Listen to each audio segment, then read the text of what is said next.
It's one of the most amazing venues in sports, Talladega Superspeedway, where the sun is shining today, a welcome sight after a night of terrible storms. While there is damage in places across the state of Alabama, the Speedway emerged in good shape, and we are ready to go racing. This Talladega track is 2 2/3 miles around, the longest oval track in NASCAR. Bigger than Daytona, bigger than Indianapolis. In the campgrounds and in the infield, it's one of the biggest parties in sports.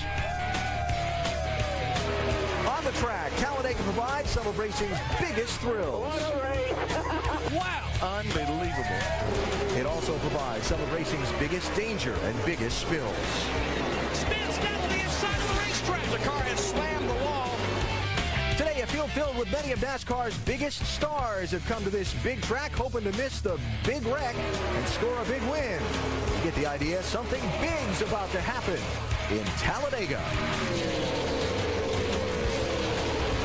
ESPN welcomes you to NASCAR Countdown for the once-a-year race at Talladega for the NASCAR Nationwide Series. The Aaron's 312 set to go on what is a somewhat cool day for Central Alabama this time of year. 66 degrees, very windy, but again, the track is dry and ready for racing. Ted, what a race it should be. Talk about a field of heavy hitters. Drivers in today's race, 6 Daytona 500 winners, 8 Nationwide Series champions, and an Indianapolis 500 winner. Big talent ready to take on the sport's biggest oval and the 2x2 tag team drafting that's become a phenomenon both here and at Daytona. Let's hear from the 2007 Daytona 500 winner, Kevin Harvick, who starts 11th today. He's with Dave Burns. And Alan, Kevin joins us right now. Kevin, we know something big is going to happen here today.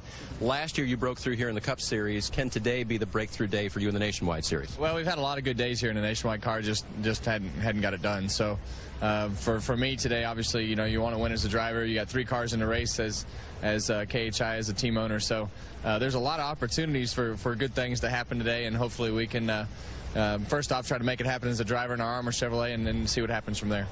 You're a big social media guy, so how many people have you friended on your radio for today's race?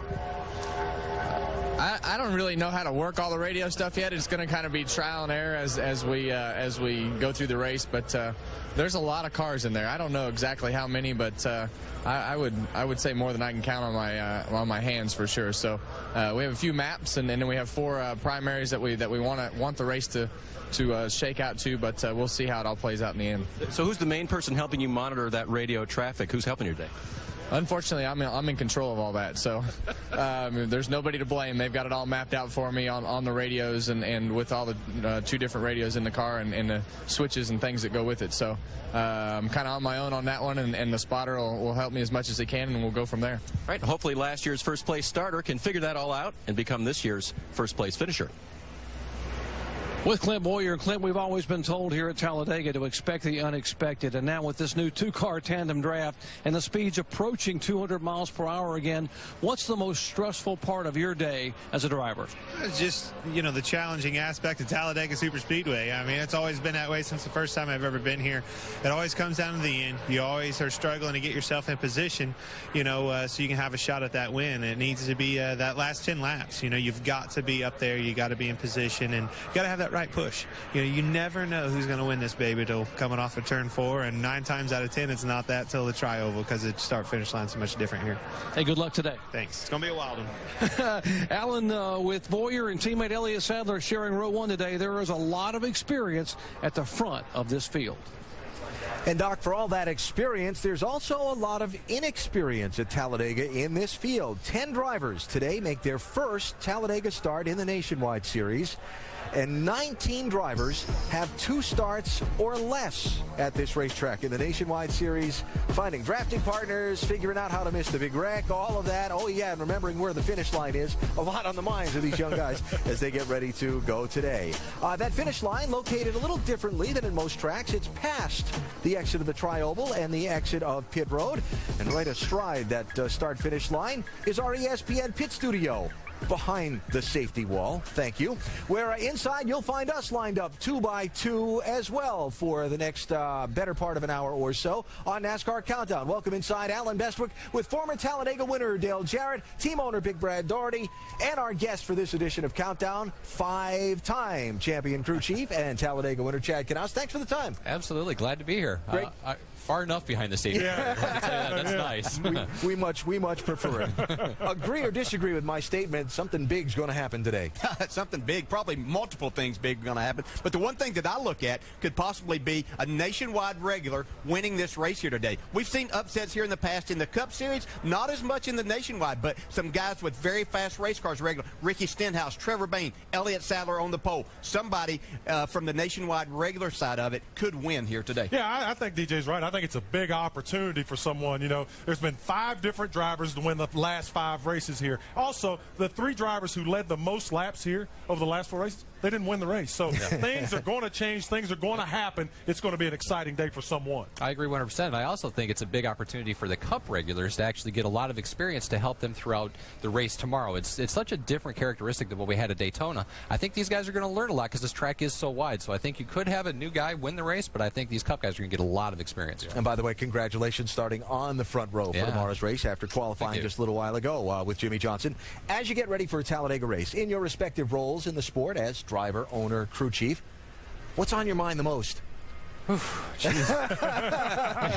It's obvious. It's the big one. You know, everybody wants to make sure that they have a car at the end of the race. You're trying to get your pit strategy right. You're making sure you're coming down pit road with somebody that you can trust, somebody that's not going to make a mistake. There's so many factors of that you've got to pay attention to. From a crew chief standpoint, it's a jumble of things. Yeah, and from the owner standpoint, I mean, you go to these racetracks, a lot of them, besides the restrictor plate races, you have an idea of how things are going to play out. There's so much that's unknown here today. It makes you really anxious. So we're looking at our past experience from running Daytona. We're going to try to take that as an owner. I'm going to try to be as positive as I can with my guys, get everybody pumped up. We're not going to think about the big one because that means we're going to lose money if we're in that day. I'm worried about that. So you're just trying to focus on the positives. Yeah, and as a driver, things have changed because this drafting technique has changed quite a bit. So now you're thinking, okay, first and foremost, don't make a mistake getting onto and off of pit road. A speeding penalty, especially under green, could be devastating to your chances of having a good day. The other thing is, where do I want to be positioned now? You used to know in the draft kind of what you wanted when we had these big packs, where you needed to be. Now, do you want to be the guy getting the push? Do you want to be pushing someone? Exactly where can you be to give yourself the best opportunity to win?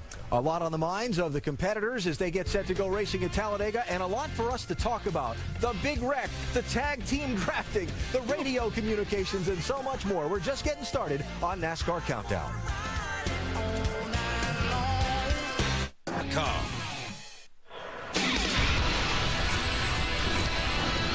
NASCAR Countdown is brought to you by Nationwide Insurance. Enter this code at CodeSpotter.com for a chance to win one-of-a-kind NASCAR VIP experiences. A place known around the world for spectacular, intense, amazing racing, Talladega, where the NASCAR Nationwide Series goes green shortly. It's going to be a race featuring a lot of two-car tag team drafting, a phenomenon that really first became visible to us in the NASCAR Sprint Cup race here 2 years ago. Remember the last laps of that race, Carl Edwards in the 99 and Brad Keselowski in the 09 locked together in a two-car draft and rocketed from deep in the field all the way to the lead. A lot of people remember the day for the disastrous finish when Keselowski and Edwards got together. Carl ended up wrecked in the catch fence and Brad won the race, but the lasting legacy of that race is that the tag team draft was here to stay. Carl Edwards starts 6th today, Vince Welch. Well, hopefully Carl won't be taking a ride like that here this afternoon, but put us in the driver's seat, and when you come up to that draft and you're the car in the back, what's it like for those fans that will maybe never experience that? Well, you're just hoping that the guy doesn't get by you, and the finish line is far enough past the middle of the tri-oval that there's just a lot of time. The guy behind has a lot of options, and the way that race ended, that was crazy. Blake Bobbitt she was one of the fans that was injured up in the grandstand. She's actually here today, so she'll be hanging out with our Fastenal crew. But I would like to be the guy pushing, coming to that stripe, because I think you have an advantage. I think the guy pushing with this wide racetrack and that long distance to start-finish line has the advantage. So hopefully I can push Ricky or Trevor and maybe put a move on him and get the win. So much has been said about communication between the drivers and the various drivers. Will you be communicating via radio with drivers other than your own teammates? Yeah, if I end up, hooking up with Clint or I think we've got Kyle on the radio, a couple different guys, I'll surely communicate with them, because whoever you get partnering with, if it comes down to the last lap, maybe even the last 2 laps, it's that person and how you work with them that dictates, how you're going to finish. So teammates, would be priority 1, but if it's not a teammate, you got to work with somebody. Carl Edwards, he won last week at Texas, hopes to make it 2 in a row today. Vince, thanks. Let's talk about this 2-car draft. Chad, rely on your expertise here. Why does it work like it does? I wish there was a real simple way to explain it, but the best way that I can tell you is basically when you've got, think of it this way, if you've got 2 cars side by side when you go into the wind tunnel, you don't actually have twice the amount of drag on those 2 objects. You've actually got 4 times the amount of drag. But if you take those cars and you put them in nose to tail in tandem, you've actually only got 1.5% of that amount of drag. 1.5 times the amount of drag as you would with the 1 car. Well, but you got twice the amount of horsepower. So you're able to actually take those cars and go faster because you don't have the aero drag, but you've got twice the horsepower. So it works out really well, especially as the guys are trying to maneuver through traffic and those guys are side by side ahead of them because they punch such a big hole. And the reason that 3 or more cars doesn't work is because that second and third guy in line loses the downforce on his car. It's true, but I think that that's something that you might see, maybe not today, but maybe with the Cup guys tomorrow, because the speeds are going to be so much slower than what we've seen. You might actually see 3 or 4 of those guys try to get that working. All right, Dale, so now behind the wheel in the 2-car draft, the guy in front, the guy who's pushing. What are they seeing, feeling, experiencing? Well, the guy out front's looking, he's got a nice clear shot, but he is having to work pretty hard inside the car. It's interesting you say that, because I was talking to Elliott Sadler about that. He's saying, Brad, you really have to get on that brake pedal and get that car slowed up so you can hook up. What is he talking about when he's talking about that? Yeah, if we could put a camera in there and you can see both feet, they want to stay wide open in the throttle, because with these restrictor plates, you come out of that, it takes so much more time to get the car back to full power. So you drag the brake, you're actually on the brake, keeping that car behind you attached to you. So that's the front guy, what he's having to do. Now, the guy in the back, as Carl was talking about, you can't see a thing. You're totally relying on this guy in front. All you're focused on is that rear bumper of that car staying attached there for as long as you possibly can. By the way, you got to watch your water gauge, too, to make sure that you're not running this thing hot, how long you can stay there. So you're really having to work hard at both ends to make this work and make it work efficiently and as long as you possibly can. Yeah, because it's funny, you look at that and everybody's like, oh, what do you mean? You can see perfectly fine. They don't understand that camera's on the roof. Yeah. I mean, it's not in the driver's compartment, so it's very difficult to see. The thing that would concern me, though, too, is what happens if there's a wreck, if there's an accident up front. That guy in back, he's got to be a sitting duck. He can't see anything, correct? Yeah, it makes it more difficult. You're relying totally on that guy in your spotter to help you miss anything like that. A lot of instincts, with these guys. Now, we've already heard reference several times to communication. We saw it in the Daytona 500. Multiple drivers switching back and forth on multiple radio channels. A driver changing those radio channels inside the car, under the green, at 190 miles an hour. It's not as simple as it sounds. Tim Brewer in our Craftsman Tech Garage has a little show and tell for us. Tim? AB, what I really love about this system, it takes the crew chief out of the equation, meaning I don't have to run up and down pit road cutting deals, having a spotter cut deals. Hey, the driver's not going to pay any attention to what I'm saying anyway. Hey, what we've got here is a new radio system. We have as many as 15 channels on this, but to manipulate it with the gloves on, pretty difficult. So what we got over inside the car, we've got a selection right here. We've run along with Carl Edwards, so to speak, and we wear our welcome out right there. What we're going to do is maybe go over and talk to Kevin Harvick. But anyway, just push to talk. The simple manipulation of the dial here, the radio button here, makes it pretty simple for the drivers. AB? And while you're trying to stay pressed up against that bumper at 190 miles an hour, and there are a lot of different systems drivers and teams are using to go about it. That's one. You've got another. Yeah, my race team, we're trying to keep this as simple as possible because they're dealing with me. So I talked to Bobby Labonte. This comes from Bobby Labonte Engineering Labs. And what he did is he took a marker and just marked this thing up. We've got 16 people. This will be on his dashboard, and it's just a one-to-one click. So if he's trying to get David Rudiman, who's 16th on this, he's going to click it 15 times and find David Rudiman. Very, very simple, but very, very confusing as well at times. How do you feel about another driver or spotter being on your radio channel, your driver not being on your radio channel? It's tough. I don't like it a whole lot. I like, kind of being able to talk to Jimmy, but it is a necessary evil at these racetracks right now. You've got to do it. You've got to make sure that you've got the ability to do it. Otherwise, you're not going to be competitive.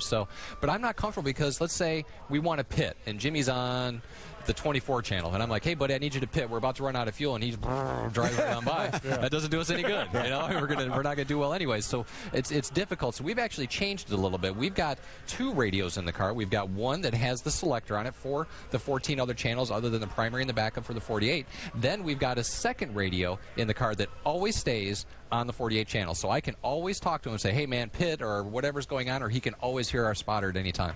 Different ways of doing it. A lot of voices in a driver's ear. Gosh, yeah. There's a lot of voices in their head. A couple more isn't going to bother. I guess that's why I'm in here now, because I wouldn't like this at all. Too old school for me. And the spotters have too much to do with all of this. I think there's just too much chatter going on, and it can create situations. And you were talking about if an accident happens, somebody's talking at that time, the spotter can't get to him. So what all happens there? There's too much going on for my good. But there have been a few times I would like to have told another driver what I thought.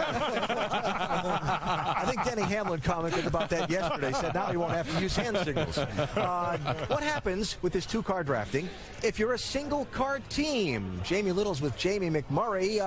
Who's he going to draft with, Jamie? And Jamie McMurray is one of those drivers who has come to the dance alone but will rely on your friends that are in the field. Jamie, how challenging is it for you to be worrying about dialing different drivers up, listening to other drivers while racing at 190 miles an hour? It's not as bad as it sounds. When we first started doing it at Daytona, it was a little bit overwhelming.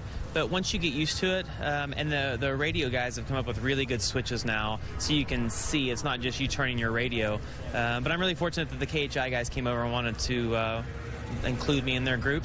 They kind of had 3, so there was an odd man out. So I'm going to try to work with those guys. I know that Kyle Busch talked about maybe working together. So our car is really good. I thought we had a shot at the pole, but qualifying is kind of irrelevant here. And it's really just about making it to the end. All right, Jamie McMurray will start at the front of this dancing field. He starts 4th. Jamie, thanks. You see the scene on pit road as driver introductions are underway. We will talk some more about trying to win at Talladega and what it's going to take when we continue on NASCAR Countdown.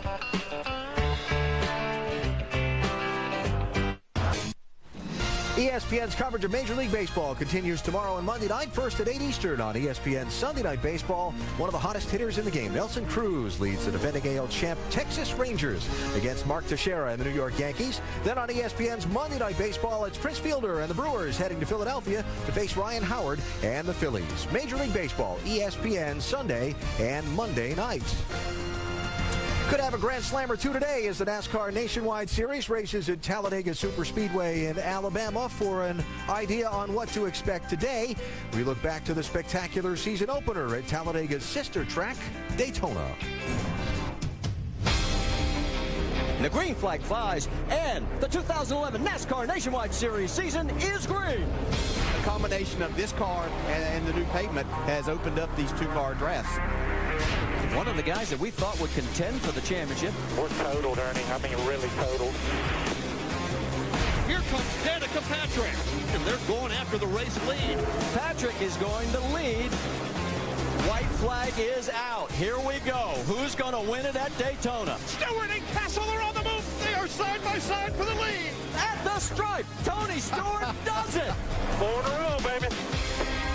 Well, Ricky Stenhouse brought home a very respectable 8th place finish in the season opener at Daytona. Now the first play race of the year, but today a lot of veterans are saying this 2-car tandem draft could pose a challenge on certain parts of the racetrack. What areas concern you the most? Yeah, it seemed like the bottom of the tri-oval is a little flatter. I think that's where Leffler got loose in practice the other day, so that might be an issue, but hopefully it won't be. Our Black Wedding Speed Ford was really good all day, and hopefully we can put that Mustang in victory lane. Hey, good luck to you today. Thank you. Ricky Stenhouse mission, a single word. As the points leader, just finish. So that totaled race car that Elliott talked about left them leaving Daytona with 6 points. 6. But since then, it's been all on the uptick, and now you're 4th in the championship, Elliott. Do you come here concerned or excited for another track like Daytona? Well, we're definitely excited. I mean, to come back here and sit on the pole. And after I ruined my car at Daytona, my guys had to go build me a brand new car and did a lot of testing with it. So the One Main Financial Chevrolet is very fast. I am concerned because it is Talladega and anything can happen. But I'm excited because we got a fast race car. We've gained more points than any other race team since Daytona. So we got a lot of momentum on our side. A couple of top 5s in a row. So we're going to try to use that momentum on our side and get us another great finish here today. Alan, he mentioned the pole. It is his 4th here, but for the first time in the Nationwide Series. Dave, Elliott, thank you. Elliott indeed had a rough start to the Nationwide Series season as Daytona crashed, plus subpar results in races 2 and 3, but lately he's been running like the championship contender we expected Elliott to be. 3 straight top 5s, and certainly he could end up in victory lane today. What would be, as mentioned, his first Talladega win. Earlier in the show, all of you mentioned that you thought this could be the day where, in a race that normally favors the Sprint Cup Series guys, a Nationwide guy gets the win. Why do you feel that way? Well, I think these young guys have really bought into this 2-car type drafting. They really don't know as much about the other type. That's where they felt like they were getting beat when they were in the big packs and maybe didn't get the help they needed. They know that someone has to hook up with them. Here, they have a fast car like a Ricky Stenhouse here today, Elliott Sadler. They have fast race cars. They're going to be able to hook up with pretty much anybody that they want to, and I think this is to their advantage to be able to get out here and have a chance at winning today. And I agree, and I think it's not only just the younger drivers. I think the younger teams, and I think if the one that I look at right away is Turner Motorsports. Those guys are loyal to one another. We've seen it all year long. The way those guys work together, they run similar setups. They run similar speeds, and I think those guys are really loyal to that team to try to make it successful. A lot of the Cup guys, they don't care about anybody else except for themselves. All they're doing is going for the win, but I think those guys are in it for the game. Yeah, and I think these young guys have learned a lot, and just coming from Daytona. And the bottom line is the fastest car is who you want to be teamed up with at the end of the day. And whoever that is, I don't care if you're a young guy, inexperienced, or experienced guy, you're trying to find that fast race car, just like Trevor Bayne back at Daytona. He was the fastest thing there all month long, and Jeff Gordon went hunting for him, and people found him at the end of the race. We talked about team up, team up, team up. All show so far. When you and I talked about the show last night, you came up with basically it's about odd versus even numbers, right? They didn't come up with odd man out for no reason at all. Yeah. I mean, it's quite simple. If you look in front of you and you're one of the first 3-4 rows and all you see is an even number of cars, you better be looking in your mirror to see who you're going to hook up with, because everybody in front of you's got a partner already. They're not necessarily going to always stick with the same one, but there's going to be somebody in that recent vicinity that they're going to try to attach to. So you better be trying to hook up with somebody behind you. Going to be interesting to watch how the dance plays out. Little 4-wide driver introductions at Talladega. We'll see who goes 4-wide on the racetrack through the day as we continue with NASCAR Countdown from the world's fastest speedway. NASCAR Countdown at the Talladega Super Speedway, where the NASCAR Nationwide Series is set to race at this giant track, quickly closing in on the green flag. Driver introductions wrapping up.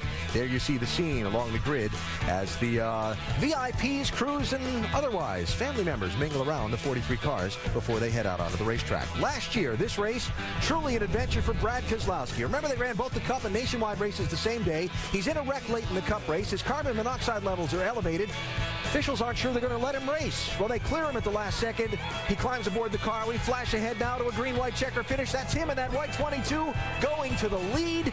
Turn 4, coming to the checkers. There's a wreck behind him. Caution flag comes out. Jeez. Brad Keselowski goes from maybe not even being allowed to race to going to victory lane. Today he starts 16th, Dave. So today, nothing but fresh air and blue skies for Brad Keselowski. But I want to talk about the finish of today's race, because it used to be, like last year, every man for himself, big wrecks, that type of thing. What's the most important thing for you to keep in mind in the last couple of laps here today? Well, you got to be there.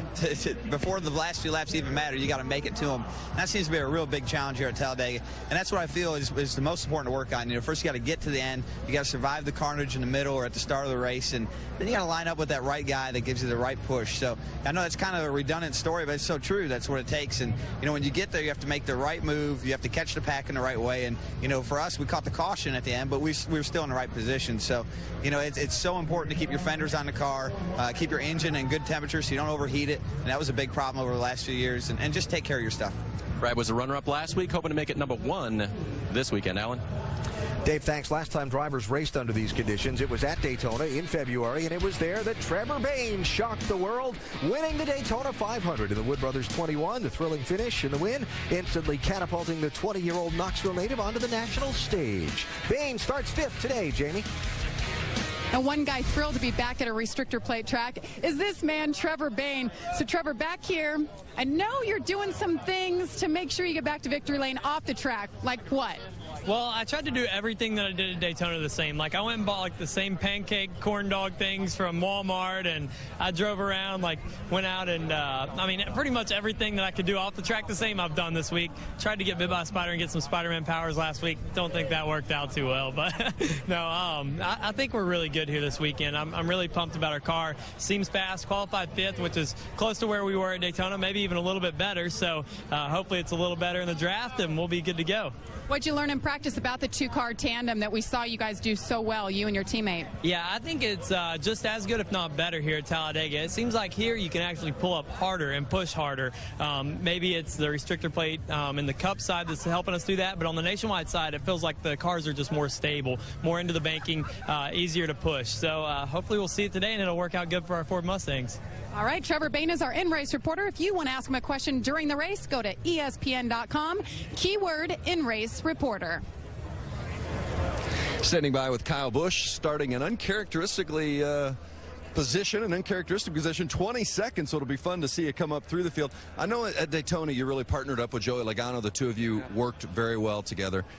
He's a little further up in the front. How do you determine who's a good guy to get with and who's not as you make your way to the front? Well, you just kind of you see how the experience of the guys plays out. You know, some of the Nationwide guys don't quite have the experience of some of the Cup guys, but yet they've watched the film and they've gotten used to everything, so they've gotten a lot better. They're accustomed to it a little bit more. So we'll see how it all plays out. But yeah, restrictor plate tracks tend to ruin my qualifying average. So unfortunately, we just didn't have a good enough car here to qualify up near the front. But we're not worried. Race trim, it's always good. So I feel like we can race right up there. We'll be battling it out, hopefully coming down towards the end, have some luck on our side today, and keep the Z-Line Designs Camry in one piece for the end. Yeah, he might be starting 22nd, but we know he's not going to stay there for long. Certainly hoping to avoid, like all the drivers today, avoid the big one. Yeah, Vince, the big one. Always a topic at Talladega. Remember the last lap of last year's race as an example. DJ, you've been in a few of these before, right? Yeah, unfortunately, yes, I had my share of these. And, you know, all it takes is just one little miscue up front, and you see 10, 15 cars involved. Well, I'll tell you, man. And what the thing that interests me, DJ, is with these two-car pods, you're going to see probably wrecks not as spectacular, not as many cars involved, but they're still very dangerous. Yeah, they are. And I think what you may see because of that, because what may look like a one or two car accident starting out, because we talked about so much how the driver behind can't see anything, how quickly can he react? So what may look like a one or two car pretty minor accident could turn into something much bigger because the impact's going to be harder too. Yeah. And before, when we were in the big packs, I don't mean this to sound wrong, but the impact wasn't all that bad because you were all right there kind of running the same speed. It looked bad. Yeah, It looked bad. but now they're coming at such a hard rate, and this guy can't slow down. He's going to push the guy that he's been pushing right into that. So the impact could be greater. Yeah. What do you think? The big wreck look different today, maybe? I think that the thing that you're going to have to really realize is that one guy that gets out there and he gets hung out, there's a 4-second delta from that guy that's running by himself to the two cars coming up behind him. So that's the big difference. You know,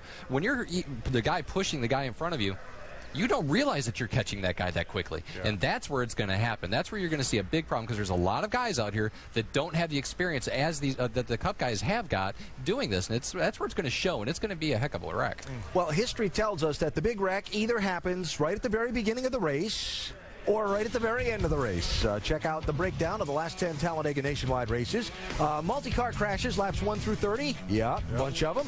And then from lap 91 on to the scheduled finish, which is at 117. Cue the Jaws music. Yes. The closer you get to the finish, the closer you get to the big wreck. One other quick point, DJ, before we let you go. Pit road speeding penalties could be a big deal here. Yeah, absolutely. You have to stay away from that, especially under green flag conditions. You need to just take your time. It's not going to be that big of a deal. You just need to take time. You could take this race right out of your hands if you get caught speeding on pit road, especially under green. Going to let you speed up to the booth, look both ways before you cross the street. Oh, absolutely. This is going to be fun today. All right, thanks, DJ. When Earnhardt races at Talladega, they win a lot, and they have a lot of fans cheering for him. Dale Earnhardt Jr. coming up next on NASCAR Countdown from Talladega.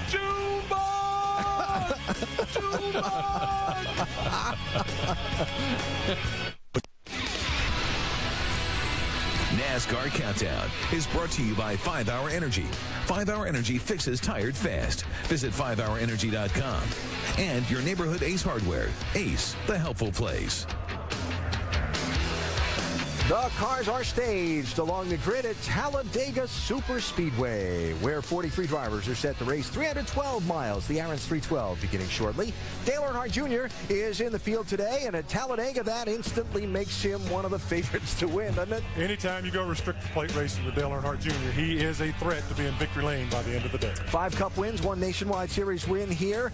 Jr. taping a commercial for a sponsor recently and decided to liven up the proceedings at the expense of some of his friends.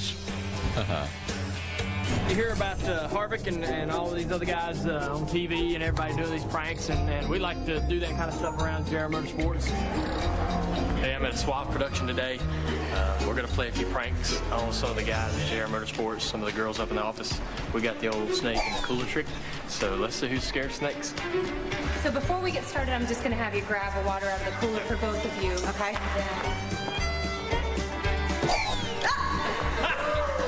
All the girls in the office, they're nervous to begin with, which kind of helps with the prank.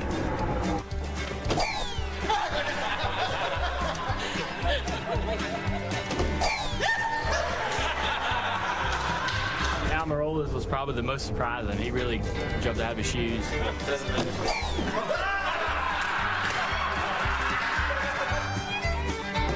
Once in a while, somebody will be like, "Oh, okay," and they reach down in there, and the snake will jump out.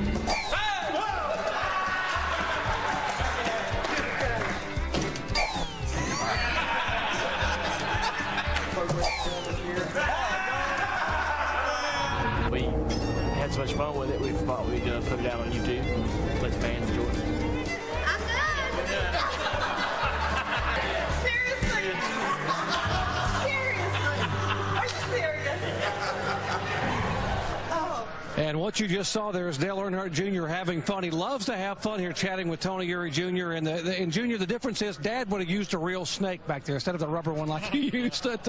Let's talk about how much fun you've had here at Talladega over the years. How much does this two-car tandem draft change the game that you were able to play to be so successful here over the years? Well, you know, when you're in the way we used to draft, you just had the whole pack together, and you just drive on up through there best you could, make your own holes, and you're in control of your own destiny, and didn't really have to worry about nobody else. And now you got to find somebody to work with, and you got to take care of them as much as take care of yourself. And so you got a lot more things to worry about and think about. And then when you're behind somebody, you really can't see anything, so you got to rely on your spotter to tell you when you're pushing someone into a pack of cars or catching people and where they're going, where you might be going. So it's a little bit messy, but it's just the way the cars seem to work together now, and it's what you got to do to be fast. Hey, good luck today. Thank you. Dale Earnhardt Jr. and Tony Eury Jr. have combined to win 6 races here today, would make it number 7. Alan? Doc, thanks, Jr. starting in 3rd position today. Couple of quick other things to touch on before the opening ceremony. Pit stops, not tires, but refueling is the key. Yeah, that's definitely going to be what you're really focused on. Goodyear's done a great job of bringing a very good tire to Daytona and to Talladega, and we've had no problems, so that's really nice to see. Comforting for the teams, and they're able to go out there, worry about fuel, but where the trick is going to be, make sure you have a partner. You've got to come down under a green flag pit stop with somebody else. If you go out and hit pit road by yourself, you're lost in the water. You're going to get lapped. And that yellow line. It's very simple. It's out of bounds. You keep your race car on the racetrack at all times under all circumstances. Do not venture below that yellow line, because if you do, you're out of bounds and you're in trouble. Short on time. Thank you. Enjoyed it. Yeah, thanks, I had a great time. It was a lot of fun, you guys. Thanks for having me. And you don't have any bruises from Brad swinging that big old right Man, he's violent up in here, man. Something else to watch for at the end of these Talladega races, the big finish. 3 of the last 4 nationwide races at Talladega were won with a last lap pass. Watch for the big finish at the end of 312 miles today. Buckle up and hold on. Survival of the fastest Talladega stop. Here comes Labonte on the outside. What a run by Bobby Labonte. That is what they write about at Talladega, the fabulous finishes. He was down and away in about 9.5 seconds. Tony Stewart is your leader. You're still clear. Keep digging. Hold your line. Tony Stewart trying to hold on. Stewart takes the win. Boys, we won at Talladega. Junior up high. David Reagan is there. David Reagan gets the win at Talladega. Wow. A Unbelievable. White flag. Here we go. Don't let him mess with you now. Harvick in front. He's going to have to fight him off from both sides right here. He's Here each comes way. McMurray with a head of steam. Oh, he's hung in the middle. Watch him clear the bottom. On the hard side. Look out. They're going to go around. Oh, big pressure. Oh, and up into the wall. The caution is out. The race will finish.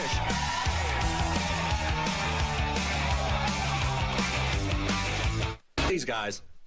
Talladega Superspeedway, 2 2/3 miles around. Perspective, the running track around a football field is 1/4 of a mile. It's a big place where the action and drama are always intense, and we're getting ready for a big race in just a few moments. For some of the big stories about today, we go to pit road and Dr. Jerry Punch.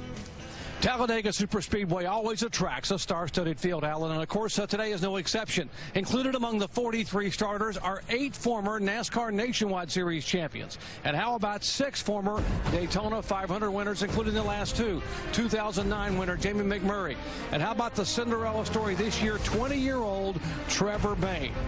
And if that's not enough, stir in a 3-time IndyCar champion and Indy 500 winner Sam Hornish Jr. And for the first and only time this year, we have a reunion. Dale Earnhardt Jr. reunited with Tony Eury Jr., his cousin and crew chief. Last time they were together, it was a magical night in Daytona last July when Jr. drove that Wrangler number 3 to an emotional victory lane. So many stars, so many stories. This one here today has it all. Jamie. Well, when it comes to racing at Talladega, especially with the 2-car tandem, drivers are relying on their spotters upstairs and their radios more than ever. Now, we're standing in Elliott Sadler's car. He, of course, is the pole sitter. Normally, he'll just talk to his crew chief and his spotter. Not today. You take a look in here. He has this switch. He can talk to his 2 teammates or the one of Jamie McMurray. All he has to do is flip the switch. Now, if he gets separated from them, these are drivers he can talk to on a backup. Talking to them is as easy as hitting a switch. Let's go to Alan Bestwick. Jamie, thanks. How's the party line communication going to lead to a post-race victory party today? We'll find out. First, though, time for the opening ceremony. Ladies and gentlemen, please rise and remove your hats as the United States Navy Color Guard presents our nation's colors.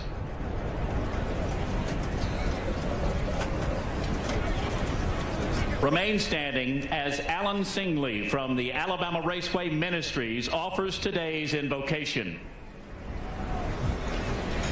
God, we thank you so much for this great event that you've allowed us to be a part of. And Father, we thank you for the men and women in uniform who are laying their life on the line so that we can enjoy these freedoms. God, we pray for the safety of all those involved today. And God, more than anything, we thank you for your Son, Jesus Christ, and his sacrifice that we can enjoy life eternal and abundant. And it is his name, the greatest name, the name that is above every name, Jesus, we pray. Amen.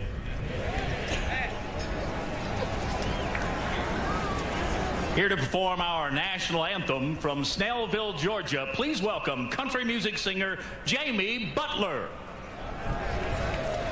Oh, say, can you see by the dawn's early light what so proudly we hailed at the twilight's last gleaming, whose broad stripes and bright stars through the perilous fight o'er the ramparts we watched were so gallantly streaming, and the rockets' red glare, the bombs bursting in air, gave proof through the night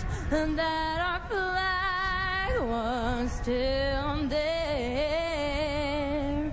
Oh, say does that star-spangled banner yet wave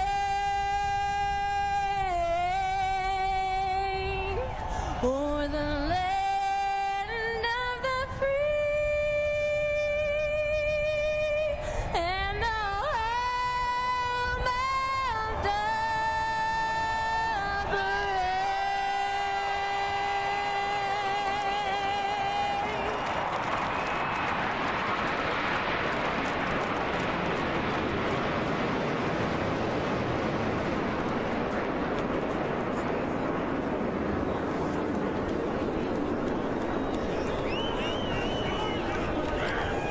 So now the tension begins to build as these drivers buckle in, fasten the safety equipment, and get ready to go racing at Talladega. What will the big headline be after the checkered flag? The engines fire next. Aaron's 312 at Talladega is brought to you by Aaron's. Nobody beats Aaron's. Nobody. And Nationwide Insurance. Enter this code at CodeSpotter.com for a chance to win one-of-a-kind NASCAR VIP experiences. Good afternoon, race fans, and welcome to Talladega Super Speedway, where you're about to watch the running of the 10th straight Aaron's 312. That stands for 3 reasons to get your product. You can get the guaranteed lowest price, you're pre-approved, and you can own it in as little as 12 months. The Aaron's 312. You know what? Credit's hard, Aaron's is easy, and that's what we're all about here today. So from our best drivers, top drivers in our company, to your favorite drivers, enjoy the race. And ESPN's exclusive coverage of the NASCAR Nationwide Series today brings you the Aaron's 312 from Talladega, the world's fastest speedway. 2 2/3 miles of high-banked, high-speed, high-drama racing. Just a moment or so away from the command to fire him up. We saw Dale Earnhardt Jr. a bit ago. Where you see Jr. today, you'll likely see Eric Almirola's 88 car. We expect a lot of Eric Almirola and this Junior Motorsports team. It's time for these guys to get up front, lead some laps, and possibly win a race. Jason Leffler, Chad Knaus mentioned the Turner Motorsports drivers a bit ago. Jason had the only spin in the practice sessions Thursday. No contact, no damage. Thinks he has a very good car for today and starts in the 9th position in that 38 machine. How about Michael Waltrip? Hey, a lot of people have forgotten Michael's in this race. I mean, obviously starting back in 24th, but this guy has a lot of wins in the Cup Series as well as the Nationwide Series at restrictor plates races. He will be a threat by the end of the day. The guy's excellent when it comes to seeing that air. And every time in these Talladega races, somebody sneaks in and has that top 5 finish, and you say, oh, where'd he come from? Well, Joe Nemechek is a 2-time winner at this racetrack, one of only 2 multiple winners in this race. Joe's been racing underfunded in recent times, but don't be surprised if Front Row Joe sneaks in and is that guy with that great finish at Would not surprise me at all if I looked up the end of the day and see Joe Nemechek in the top 5. He's led over 197 laps in this series at this racetrack, which is most of all time. Now, we've talked about the teams and the cars literally leaning on each other as they go throughout the day. And more than one way to adapt to things. Put a little PAM on there to make that thing nice and smooth and slick through the transition so they don't get hooked up and snag one another when they're trying to get off of each other when they're trying to pass. The big moment coming up shortly when the engines fire. Kind of the theme of the day. Something big is about to happen. Big nerves for these drivers right now. Yeah, they're very, very nervous, Al. Like I say, this is the one race along with Daytona that you go to that you just do not know what is going to happen or transpire over the next couple of hours. So a lot of anticipation, a lot of anxiety. Young guys trying to figure it out. Old guys think they've got it figured out, but they've all got to put it together. Big opportunity for some young drivers, including our in-race reporter, Trevor Bayne, to try and score a win at Talladega Super Speedway. Before they can score that win, we got to get the engines fired up. Race fans, it's time for the most famous words in motorsports. Here to give the command to start engines, please welcome representatives of the Wounded Warrior Project. From the United States Army, Specialist Andrew Coughlin, First Lieutenant Joseph Calley, Staff Sergeant Scott Adams, Sergeant Daniel Smith with Service Dog Jefferson Davis, Operations Iraqi Freedom Veteran Brent Whitten, and from the United States Air Force, Tech Sergeant Wayne T. Markham. Drivers, start your engines!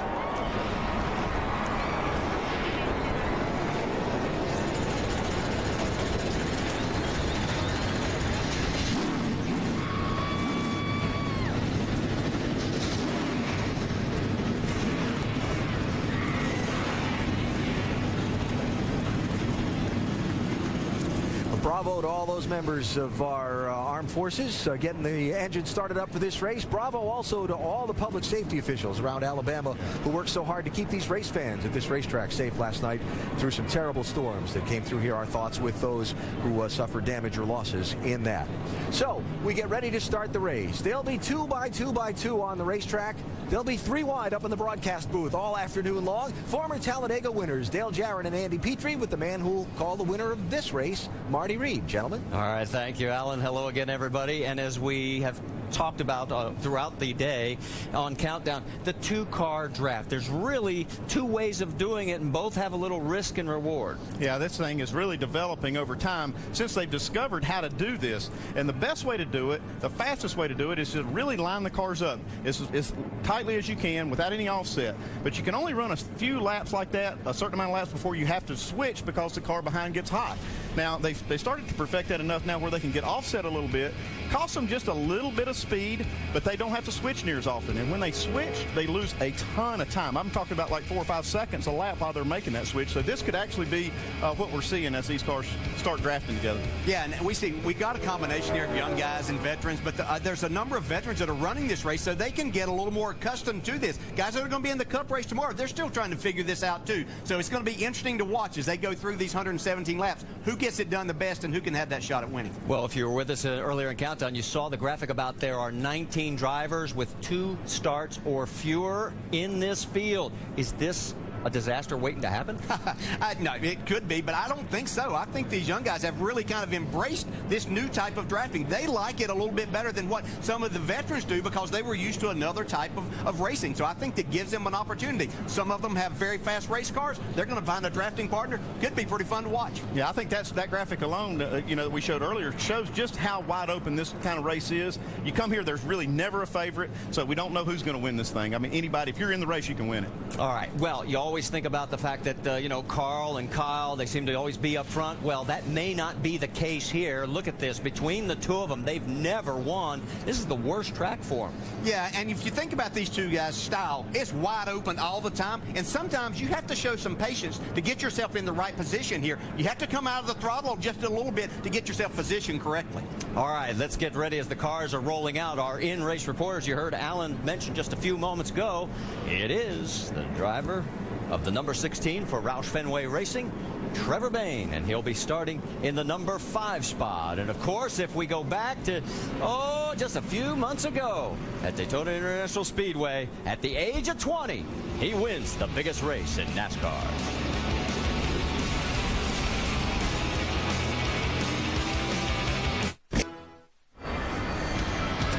Back here at Talladega Superspeedway, as you see the cars out on the track, here's the starting field for the Aaron's 312 across the top of the screen. 3 cars are going to the rear. Scott Wimmer for adjustments. The 70 of Dennis Setzer, he has unapproved adjustments, and he missed the driver's meeting. Tim Andrews also missed the driver's meeting. Those 3 going to the back. Let's talk to our in-race reporter, DJ. It's Trevor Bayne. Hey, Trevor, Dale Jarrett, ESPN. You have a copy? Yes, sir. All right, Trevor, our first question comes from our mailbag, and James in Milford, Connecticut asked, I know at Daytona some drivers wanted to communicate with as many as 15 drivers on the track. How many drivers are you set to communicate with here at Talladega? Well, here in my Nationwide car, I've got 8 different radio channels. 2 of them are ours, and then after that, we've got the 6, 16, 22, 7, 20, and 18 on our radio channel. But that doesn't limit who you can work with. Really, here at Daytona, you could end up working with anybody, or at Talladega, you could end up working with anybody just like at Daytona. So I've got my options open, and, normally fast cars find friends. That's been a popular saying ever since this 2-car draft has started happening. So, we're just looking to see who we can be fast with. All right, speaking of Daytona, and I know you like to talk about Daytona a lot, we just showed the video of you winning that race. You were out front on that last lap. Here at Talladega, do you have a position in mind as to where you want to be when you're coming to the checkered flag? At Daytona, I'd kind of plan on being the 2nd car, pushing somebody and making that last lap pass. And that's still kind of my game plan here. Just, survive to the end. And if we do that, then we'll have a chance to win it. But the first step is just making it to the end and being careful. With this 2-car style drafting, you can really take your time because you can make up a lot of ground fast. So that's our plan. Maybe if we go with a 60 here at the beginning, we'll just take our time and work our way to the front. All right, Trevor, thanks for talking with us. You have a great day. And now Andy's going to talk to a guy, your spotter, that could help you get there today, Joel Edmonds. All right. Hey, Joel, Andy Peter in the booth. You have us? Yes, sir. I got you, Andy. Hey, Joel, how has this new style of restrictor plate racing changed your job up on the roof? Well, before when we went, pushing guys around the track or being pushed, it was just, you're just watching out, watching for the gang. But now, the guy in the back that's doing the pushing is really handicapped because he can't see. So, you know, you're working with different guys and trying to give them all the information you can, because the guy can't see, and the front guy, you know, he can see everything. So, you know, approach it a lot different. The cars, when they get broke apart, are some 18 miles an hour slower than the cars in front of them. So, you know, if a pack gets broke apart in front of us, we're going to catch them really fast. And it's the same way if we're broken apart, we got guys catching us from the back. But our goal is to give these guys all the information we can and get these cars to the finish and these boys home safe. And I got a pretty good chauffeur right here, so I'm going to try to end up like you did at Daytona. Okay, Joel, thanks for talking to us. I always wondered how you could use those binoculars and talk to your driver at the same time. You just showed us how to do that. Keep him safe out there. Thanks, guys. Let's check in on the rest of our onboard cameras, because we've got plenty of them for you. 8 of them with Jamie McMurray, Kevin Harvick, Dale Earnhardt Jr. You already know about Trevor carrying one. Clint Boyer, Stephen Wallace, Michael Waltrip, and Kenny Wallace. Our over-the-wall reporter is Rick Yeomans. He is the rear tire changer on the 01 for Mike Wallace. There he is. Rick, you guys be safe down there today. Good luck. Let's check in finally on pit road, get the final updates. First up, Dave Burns. Well, Marty, the front bumpers on these Nationwide cars are very curved, more so than their Sprint Cup counterparts. That makes the two-car draft here very difficult for these Nationwide drivers. So to give you some idea, an illustration was given to me by Joe Balish, series director of the Nationwide series. The Cup cars actually have two very flat surfaces, not unlike these ping-pong paddles, to get together. And so when you look at it, they have lots of surface area and easy to stick together. What does he use for an analogy of the Nationwide bumpers? 2 of these. Imagine trying to keep this partnership working all day long at 190 miles per hour. Vince Welch. Well, Dave, hooking up with a drafting partner isn't exclusive to the racetrack. Drafting partners will be hitting pit road together as well, so immediately they can resume their drafting position once they take care of their service here on pit lane and exit pit road. But keep in mind, if you have a problem on pit lane or you get a speeding violation, you're not the only one that's going to suffer. Your drafting partner suffers too. Something to keep in mind. Big today, Marty. You're absolutely right. In fact, let's talk a little bit more about pit road, Andy. Yeah, pit road here, you're trying to make a good, clean pit stop. You're not really trying to go out there and make time and try to make up time on pit road, because you're going to be pitting with a partner. You want to really coordinate those pit stops so you're getting the same, 2 tires or whatever it is in gas and getting off of pit road together. So by the time you get right here to the pit exit, that you're back together and actually pushing each other and linked up. Well, let's take a look at our Goodyear track facts, because obviously this is the longest oval that we race on in the NASCAR series, and the banking is at 33 degrees. And what else jumps out at you, DJ? Well, I think you talk about how long it is, though. These guys are going to try to make it the shortest way around a lot of times. In those 117 laps, these first 116 are going to be about posturing yourself and getting yourself in a position to see what you can do on that last lap. Go to victory lane when that one's over. Let's check in on last-minute communication between Ricky Stenhouse Jr. and his team. How about your tape on your windshield? Is that okay? How we got that? Yes, sir. Everything's good. How about your shoes? Are they tight? 10-4. Got fireproof underwear on and everything else. We're checked. Beautiful. I got my helmet on. We're good. Good. I was going to ask you about that next. Great stuff. All right, front row. You'll notice pole sitter Elliott Sadler has selected the outside. It's the first time that KHI has qualified 1-2 in a front row sweep for their nationwide career. And so as we get ready to come down, pace car turns off into pit in. Here they come through the trioval. Remember, the start-finish line is a little bit further down than any other of these high-bank super speedways. 16 different winners in 19 nationwide races, and here we are at Talladega. And this race, the Aaron's 312, is green.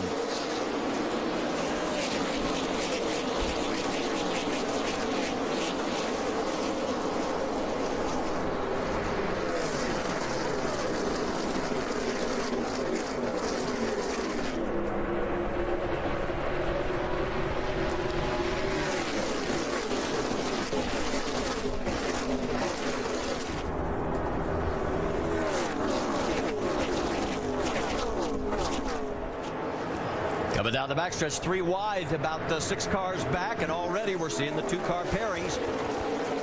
They make it through turns 3 and 4 already. Yeah, the pole sitter Elliott Sadler and Jamie McMurray, who started right behind him, they became unattached there in 1 and 2. Elliott actually had to back up to get him back on his bumper, and they've lost a lot of spots. And as they come down through the trioval, And here they come. Yep, they're going to charge on the outside. Who's going to lead officially at the stripe? It will be the 33 of Clint Boyer with Dale Earnhardt Jr., Carl Edwards, Trevor Bayne. And you can see Michael Annett, he was going back. He started about 8 spots in front of his teammate, Stephen Wallace. They're getting hooked back up now. Here comes Trevor and Carl going on the high side. Could be a lead change, and here we go. Remember how many we had at Daytona. I'll tell you, I don't know that anybody pushes better than Trevor Bayne. Saw Jack Roush yesterday. I said, are you even better than you were at Daytona? He says, actually, we have found more horsepower in the FR9, and we did find a little better cooling. Coming through 3 and 4. On the inside, here comes that duo underneath. And you can see it's the 88 of Eric Almirola with the 4 of Kevin Harvick. And they'll lead this time at the stripe. So we're starting off just like we did at Daytona. 2 laps, 2 different lead changes.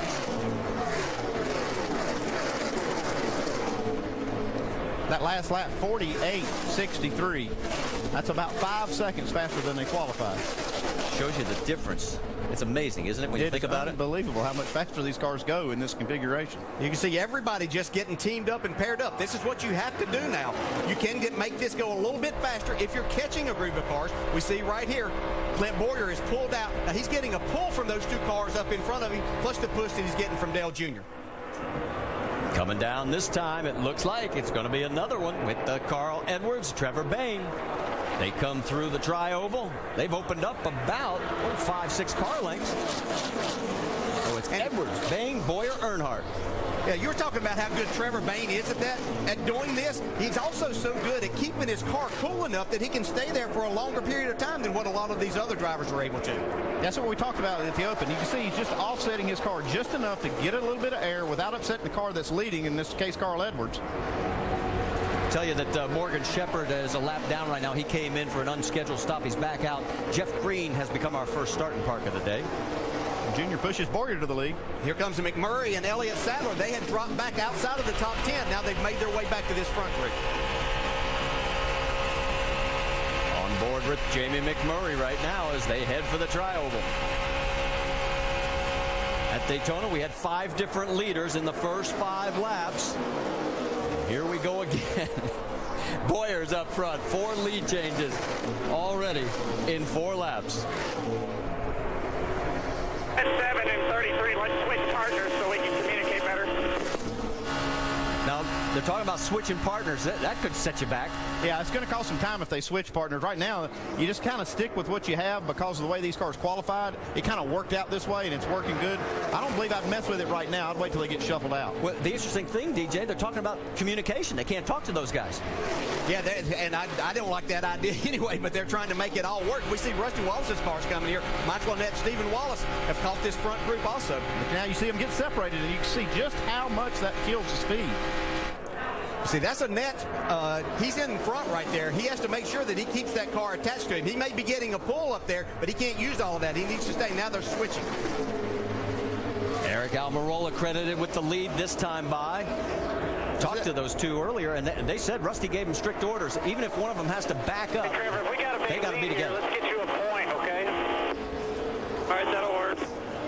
You guys are clear by 5 out back. They're hooked back together, though. Now, one thing we see right there for just a second, there were 4 cars in that draft. Jack Knaus alluded to that a little bit, that he thought we might see some of that in the Cup race tomorrow. Right now, Carl, 265, 260, something like that. So here in a few more laps, if they don't start switching, then we'll switch it up and then go back at them.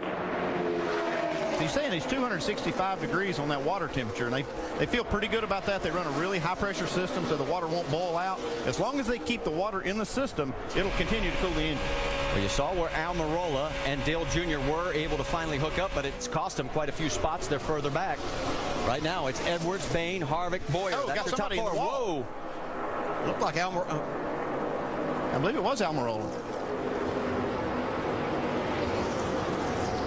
Going down the backstretch, we'll find and see if exactly who it was, because a lot of smoke, but we couldn't tell for sure exactly which car it was that dusted the wall.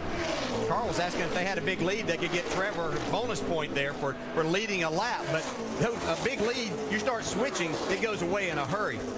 Yeah, they're going to have to probably switch up here and then get another big momentum push to get Trevor to the lead. Got confirmation it was the 6 car, Ricky Stenhouse. No serious damage, though. He's still motoring.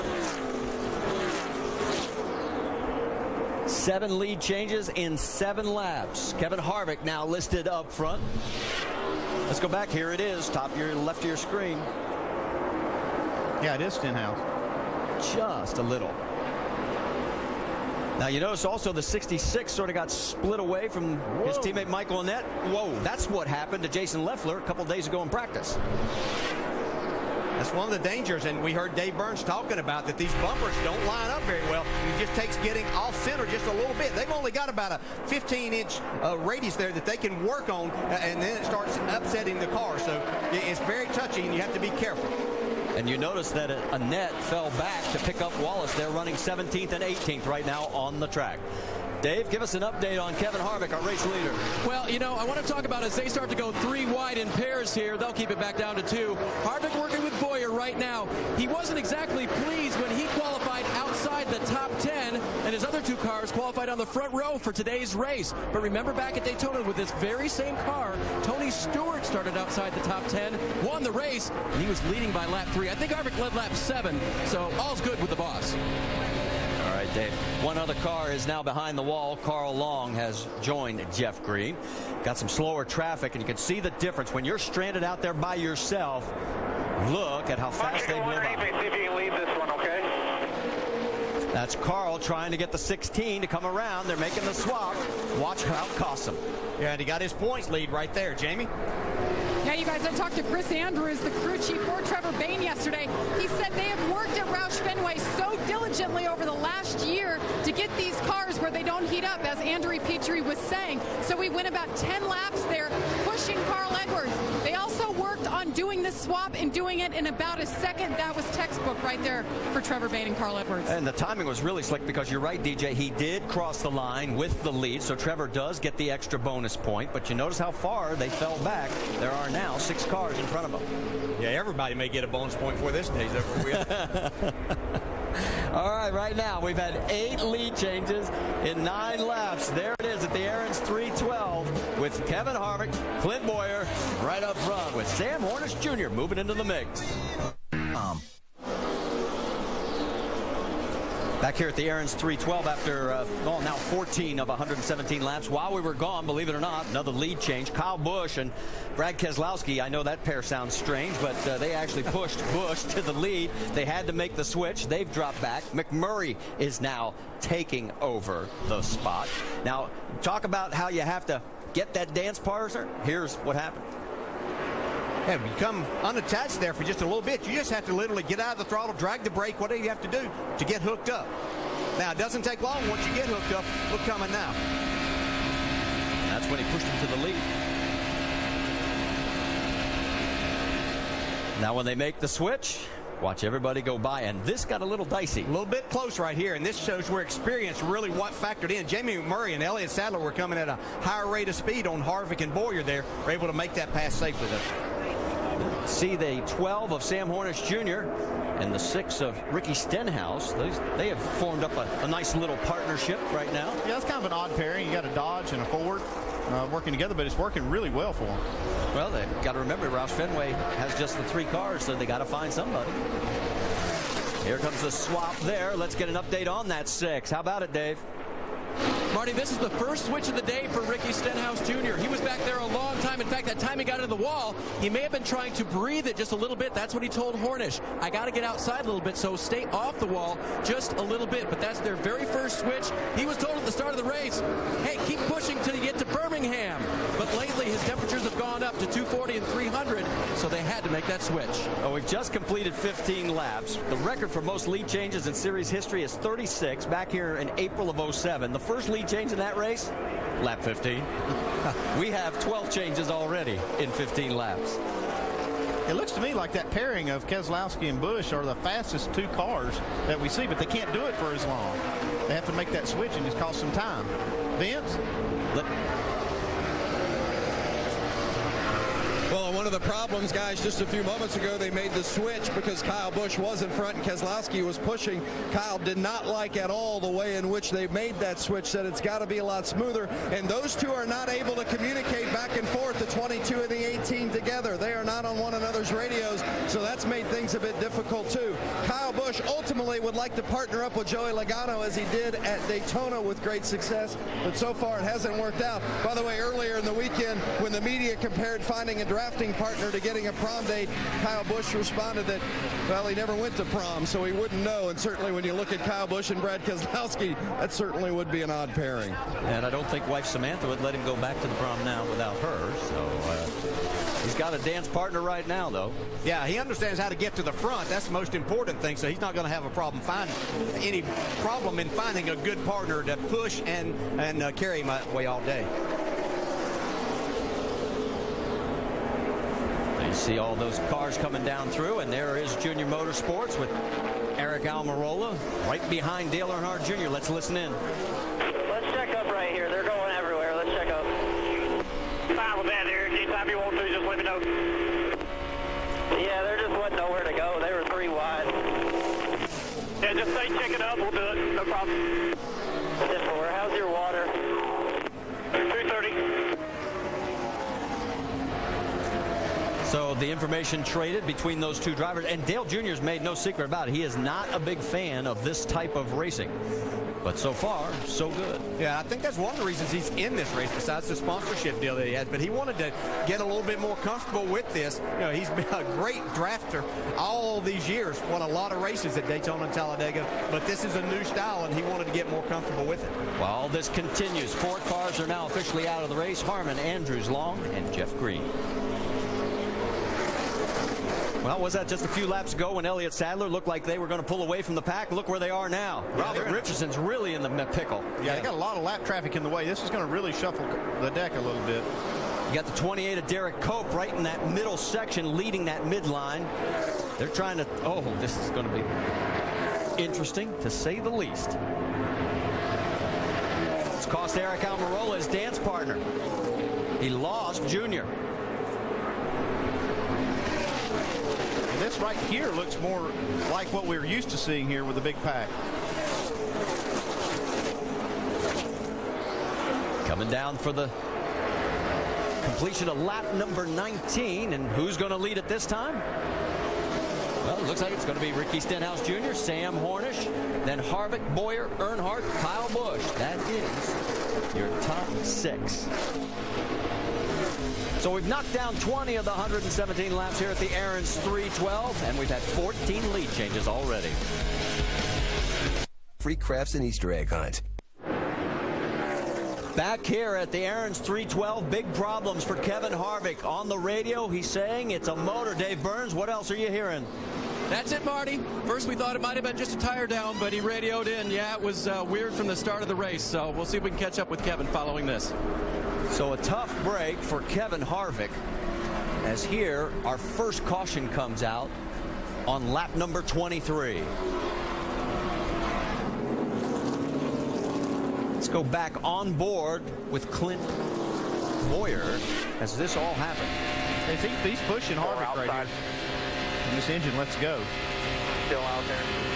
Clear, clear. Well, you see him waving. You see Kevin waving. He's got a problem.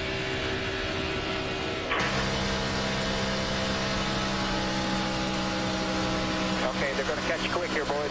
Come on down a little bit, 4. Okay, get attached. Outside. Back up a bunch, Clip. Back up a bunch.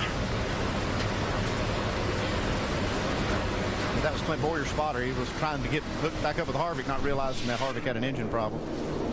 And so Harvick, who has never won here in the Nationwide Series, he's finished second back in the 06 event. He's going to nurse this one back to the garage area. And as we said, our first caution. Yeah, this style of racing is going to be very hard on engines. I mean, it's kind of leaving this a very important part of this, controlling that water temperature up to the drivers on how they do that. And that's a lot of responsibility to put on them to be able to do that and to try to race the way they are. That and the RPMs that they're turning, because they sustain those RPMs at a long time because of being able to run that fast and stay in the draft there. You saw there the Aaron's Lucky Dog goes to the 39 of Josh Wise. He'll get back on the lead lap. That'll give us 26 cars on the lead lap. All right, we want to go back to the Craftsman Tech Garage because obviously tires are not the issue, but fueling could be. And let's get more from Tim Brewer. Thanks, guys. What the problem is the refueling process. It's still a work in progress. As we're putting the fuel in, remember, the fuel's out of the tank. We're trying to recover that and exhaust the air out of it. Some of the guys you might see on a pit stop might actually come in, and to get a better angle, what they're going to do is elevate the left side of the car. They're going to jack it up, hoping that the fuel's going to flow into the tank a lot quicker. Guys? All right, thanks, Tim. And you see everybody up on the wall. Yes, everybody will be coming. And here they go, making their way down. Main thing here is to get it full. Let's start with the number 1 of Jamie McMurray. Vince, it's all yours. Well, McMurray's making his first nationwide start of the season. In fact, his last nationwide race was last September at Atlanta. He won that race. They're going to take on right side tires only with fuel. Doc? And let's stack them 3 wide for you here. 33-6-2 Chevy, Ford Chevy. Top of your screen, Clint Boyer. 4 tires, clean the windshield, tear away. And let's check in with Dave. And Doc, to do what Tim Brewer said, when you're only taking on 2 right side tires, you simply wait. At least you've got the right side down and you get the fuel flowing. Jamie? And Elliott Sadler down and away, clean stock, right sides, 1 can of fuel. He is expressing concern over his motor after he saw what happened to Kevin Harvick as the cars continue to file off pit road.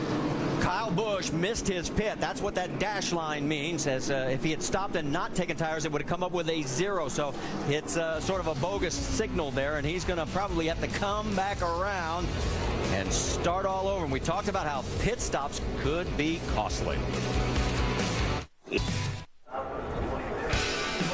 Well, we've already had some big surprises here at the Aaron's 312 after just 25 of the 117 scheduled laps. Currently, our race leader is Elliott Sadler with Dale Earnhardt Jr., Ricky Stenhouse, Sam Hornish Jr., and Jamie McMurray, your top 5.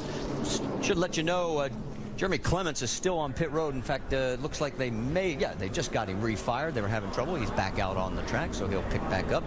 And Kyle Busch, remember he missed his pit. He did come in, and he's going to restart about 25th. Dave, let's check in with you. And, of course, Kevin out very early today. Is just checking with his crew there. What did they tell you? I understand you've been feeling something from the start of the race. Yeah, something wasn't right from the start of the race. Not going to make any predictions on what it was or what it was doing. It was just missing a little bit every once in a while. So I have a good idea what it is, but I'll wait until they tell me. But just hate it for everybody from Armour, and my Speedway stuff's not going too good. Daytona, we were out on lap 24, and we're out on about lap 24 here, so that's kind of eerie. So hopefully that's all out of the way and we can have a good day tomorrow. Part of the practice here for the weekend and getting ready for Sunday's race is learning how to do that 2-car drafting. What was that like for you? We didn't have any problem with that. We drove right to the front with the 88 and then made I guess what would be considered a clean swap there, a fair swap where nobody was mad, teammate for teammate, and we're able to maintain ourselves up in the front. And I felt it getting weaker and weaker, and I saw it start to smoke, and I just wanted to not make sure I didn't tear up 2 of our cars there with the 33. So bad day for us. Hopefully we got 2 more bullets in the race and see what happens. All right, good luck the rest of the day and tomorrow, Kevin. Marty? All right, we mentioned the fact as you take a look at this beautiful crowd that we have here, that's just on the backstretch. The front stretch grandstands, they are a mile long. The place seats about 142,000, and there they are. And it's a good crowd today, a beautiful day after yesterday's terrible storms. Checking in on the 18 of Kyle Busch, there he is. He's going to restart in 25th position. Let's go back and show you what happened to Kyle and why he missed his pit. Yeah, he's pitted in the pit stall number 34. You can see all the cars coming down. He's already past that now. And he's really, I guess, not familiar with that spot because he started 22nd, so they did not have a high choice like they're usually accustomed to. Yeah, no, but it's a driver's responsibility to know exactly where that is. But he was watching the car. He wasn't exactly sure that was in front of him where he was going to peel off and just got by his pit. It can happen early. If you're going to make a mistake on pit road, it happens early. You can still make a good day of it. Let's listen in on Kyle's radio. The 7 was running down pit road too slow, so I was looking to his outside waiting for him to break off. I didn't know where he was pitted. I wasn't told where he was pitted. Doesn't matter. Stupid anyway. So here we go. He's going to restart 25th. It's Elliott Sadler on point. And this time, Elliott decides to take the inside line with Dale Earnhardt Jr. on the outside. And we're green again here at Talladega. Jamie McMurray braking for the bottom to try to get up there and get hooked up with Elliott. Elliott drags the brake, Now they're latched on. Sam Hornish is looking for help from Ricky Stenhouse Jr. They're hooked up again. And we're going to go 3 wide down the backstretch. Yeah, and where a driver that's leading the race chooses to restart is going to have to do with where a drafting partner may be, not because the inside or the outside is going to be the better spot today. We're going to go 3 wide through 3.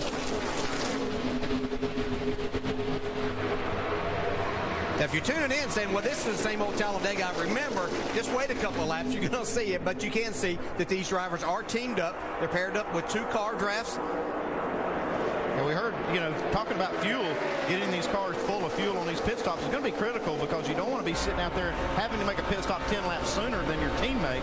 We're hearing that Junior didn't get quite all the fuel in his car. Doc? Andy, you're exactly right. He took 2 right side tires, and when they dropped the jack on the right side, Junior took off. They never got the second cam plugged in. Now, Tony Eury Jr. crew chief told me that means they're shy about 2 or 3 gallons, which is 6 or 8 laps on the racetrack. That could be costly here if we stay green. Right now they're out in front, Doc, but here comes Sam Hornish and Ricky Stenhouse in the 12 and the 6. Down low, you saw Elliott Sadler. On board with Junior. Tony Eury Jr. looking on. Got caution on the track. Brian Scott has had some contact. All right, we need to bring it to pit road here and get tires. Yeah, this looked like it could have happened possibly going into turn 3 again, as we saw earlier with Stephen Wallace. So this may be exactly what Junior needed. Because if they want to decide to do it, they could top it off now. What do you think, crew chief? Yeah, that's going to be a tough decision there. I think as long as he has somebody to pit with and to make that pit stop, if he has to make it a few laps early, it's not a big deal. But here comes Carl Edwards. So Carl comes back to pit road. Jamie, what's going on? Well, on the last round of pit stops, Carl Edwards took right sides only. They figured, what the heck, let's come in and get left sides here. So they'll have, sounds like he shut the motor off, guys. We're going to have to check in with Carl, see what he's reporting. He hasn't said anything. Yep, and they are going to check the right side. Something is happening with Carl Edwards' car, guys. We'll get more, and I'll get back to you. So now he refires the engine. We told you in the pre-race exactly. This has not been a good track for Carl or Kyle. No, and that's not a scheduled pit stop because pit road's not open yet. And so Carl felt something that he needed to get onto pit road then.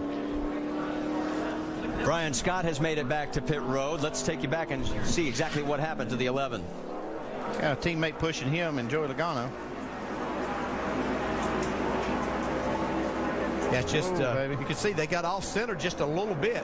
Very lucky he didn't take both of those cars out right there, Joe Gibbs Racing. Remember those basketballs that Dave Burns was talking about? Wow. This could be huge. Come on. Caution's out, still outside. On board with Kenny Wallace. Inside, outside. Middle of 3, inside, outside. That would have taken out 20 cars if he came across the track.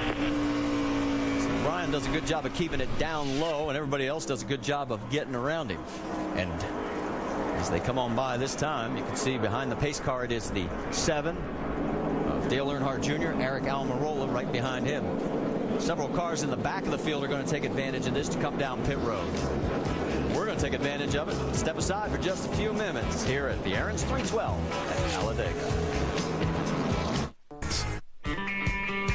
The biggest oval track in NASCAR where big things happen. We've had some big action so far in the Aaron's 312. Big double team drafting, lots of radio chatter, and a couple of big close calls in the early going. You saw Stephen Wallace with one of those. Yeah, Stephen Wallace had a close call there with his drafting partner, Michael Annett, who's also his teammate. They almost lost it, but they did. Right now under the second caution of the race, after Brian Scott went for a double-decker drafting spin in turn number 3, you see the field formed up for the restart. The Lucky Dog free pass from Aaron's on this particular caution goes to Jeremy Clements in the 51 car, so he's now back on the lead lap in 29th position.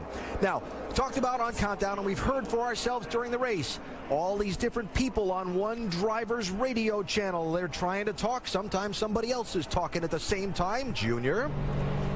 Yeah, I know. I just wanted the TJ to get off the damn radio so I could tell you what the hell was getting ready to happen. All right, man. Well, what do you want me to do? The track is blocked in front of me, and you're sitting there talking, telling us what the track is blocked. I know it. I can see it. I need to tell him because he cannot see nothing behind me. I need to tell him what I'm getting ready to do. And Therein lies a little bit of the frustration we talked about earlier, and it's going to happen, but it's a necessity, guys. I'm telling you, we have to have these different communication ways. Driver-to-driver communication in the tag team draft as we go back racing with Earnhardt Jr. leading, Almirola to his inside. We'll see how quickly they try and team up. Well, just like that. And they're off.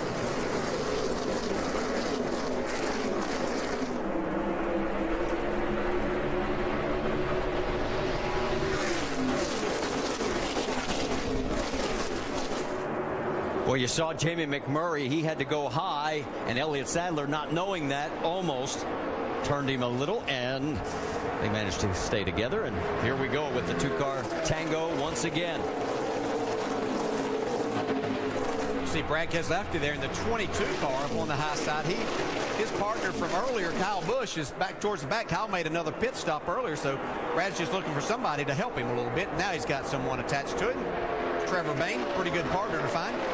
Just to let you know, Brian Scott restarted back in the 27th position after having that spin that brought out our second caution. He is on the lead lap. In fact, we have a total of 29 cars on the lead lap. It doesn't matter what style of drafting it is. Jamie McMurray is just so good at this. Driving James Finch's car, doing a great job today, leading the race right now.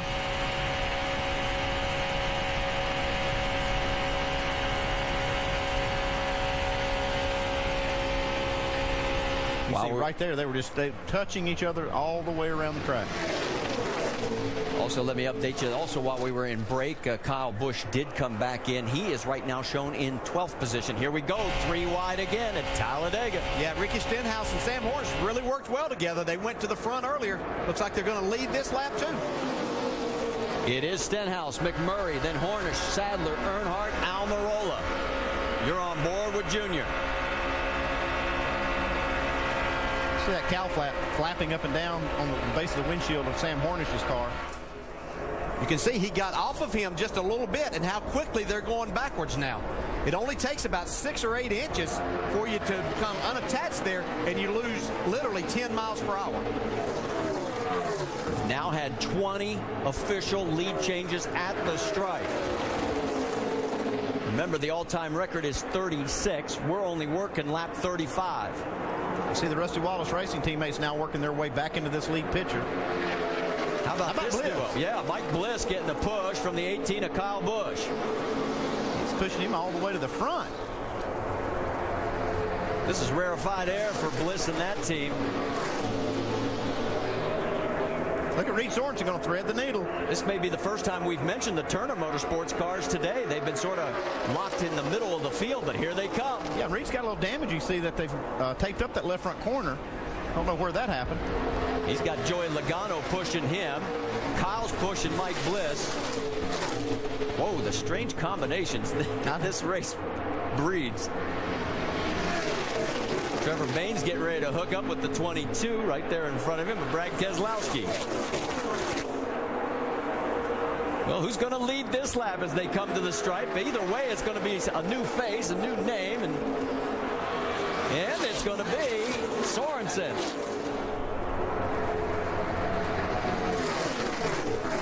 22 lead changes. Now a little bit further back, a bigger pack there. Yeah, this is the old style, and this doesn't work here, guys. They're going to have to get teamed up, and if they really want to try to get to that front group, they're going to have to get 2 by 2 because this type of racing doesn't work here anymore. Well, one of the cars right at the lead part of that group, right there, see the Rheem car, the 33? That is Clint Bowyer. He has dropped back all the way to the 19th position. And he's hooked up with Carl Edwards. Remember, Carl had that unscheduled stop. Let's go back, show you what happened. 2 right inside. Whoa, everybody somewhere out front. Still inside. Just about lost it. Yeah, that seems to be a trouble spot. Justin did tag the wall.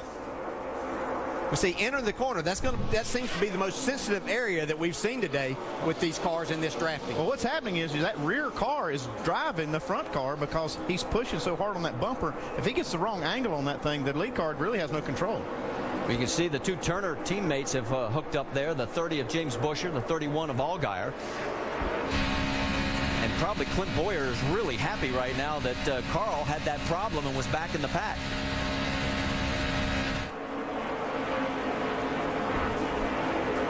These guys are running 17th through 20th.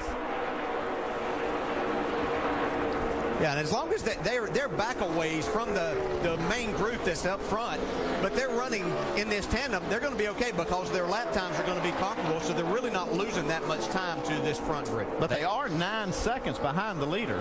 Yeah, it's a long way to come back, but right now it is Reed Sorensen, as he has now led a few laps here. As we've had 13 different leaders, we're working lap 39 with Sorensen, Logano, Stenhouse, Hornish, and Jamie McMurray here at Talladega. Sprint Cup Mobile, only on the Now Network.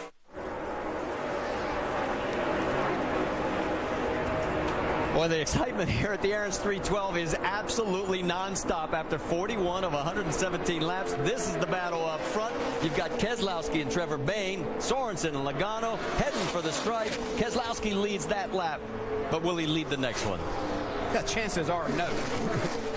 Right behind that group is Elliott Sadler and Jamie McMurray. They're in the 2 and the 1. Yeah, that might be your leaders when they get back to the line here in about 2 miles. A little bit further back, Sam Hornish Jr. is having his best run in a long time, courtesy of the help he gets from Ricky Stenhouse. They've worked well together. I'm waiting to see one of these 4-car freight trains to see if they can actually hook up with 4 cars like we heard Chad say in the pre-race. On board with Jamie McMurray. He's given a little breathing room right now.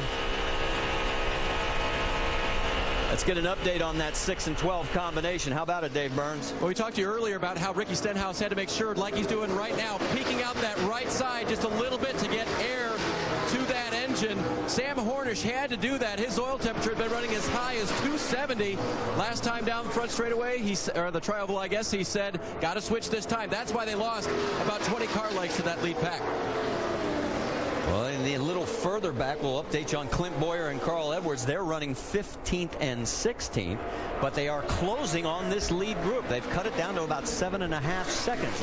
We'll show you what that looks like. There goes Dale Jr. and Eric Almirola, the 2 Wallace cars, and here they come. Jamie, what are you hearing? Well, Marty, there was confusion when Carl Edwards suddenly brought it down pit road and he turned the car off. The team had no idea. Well, it turns out that the 21 of Tim George Jr. got into the 60. They came in, crashed on the front straight. The 12 is around, Marty. Sam Hornish, just as we told you, is having one of his best runs in a long time, has gone around. And it looks like it may be a similar situation to what we saw earlier, just not hooking those bumpers up. Yeah, this tri-oval is probably one of the most difficult parts of the track when you're linked up like that. 4 tires and 110 here. 4 tires. Looks like that right front is going down as well. And especially as you come out of the tri-oval, the racetrack flattens back out just before you get to the start-finish line. The car will actually move a little bit on its own there, so the driver behind has to really be aware of that and ready for any movement. Sam's been running in the top 5 all day long here. And right now trying to get back around and hoping that that tire does not start tearing up the fender. Let's take another look. Yeah, they're coming through. Of course, they're gaining pretty quickly. That's what I think Sam Hornish just may have come out of the throttle just a little bit. Ricky Stenhouse wasn't ready for it. We saw it happen with Brian Scott. It happened to Jason Leffler in practice 2 days ago. And this happened right here in front of our booth. We're on top of the grandstands right here. I felt the grandstand shake when this happened with all the fans jumped up in the air. Let's go on board with Trevor Bayne. See how fast they're coming here. Sam actually does a really good job not to hit the wall.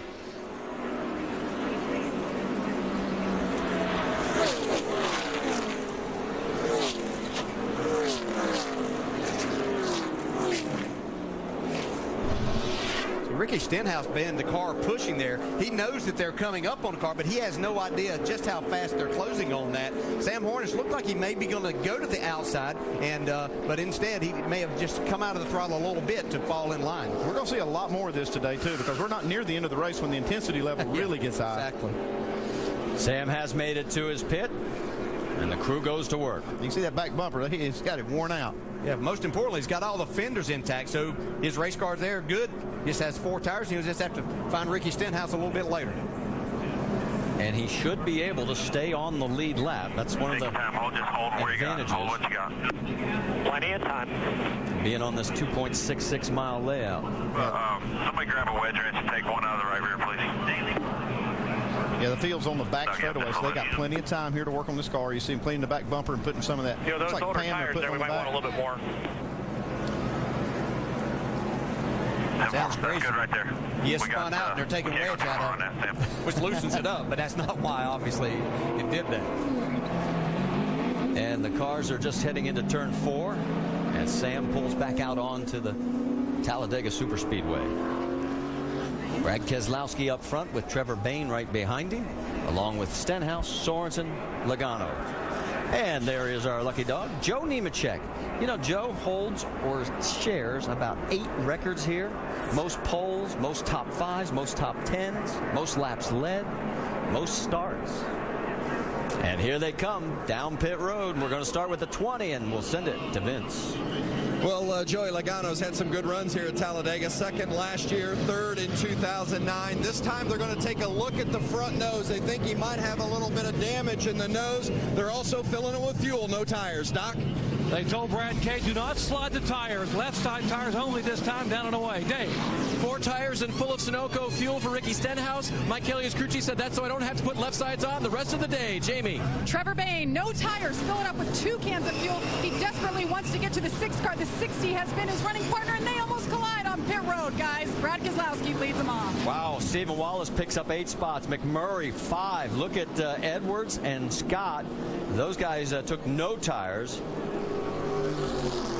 Yeah, driver that's not on there that lost a lot of spots, Elliott Sadler, our pole sitter.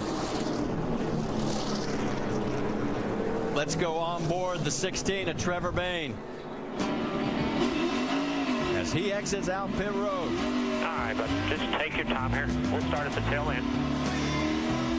Stay with us. We'll wind it back up again here at Talladega.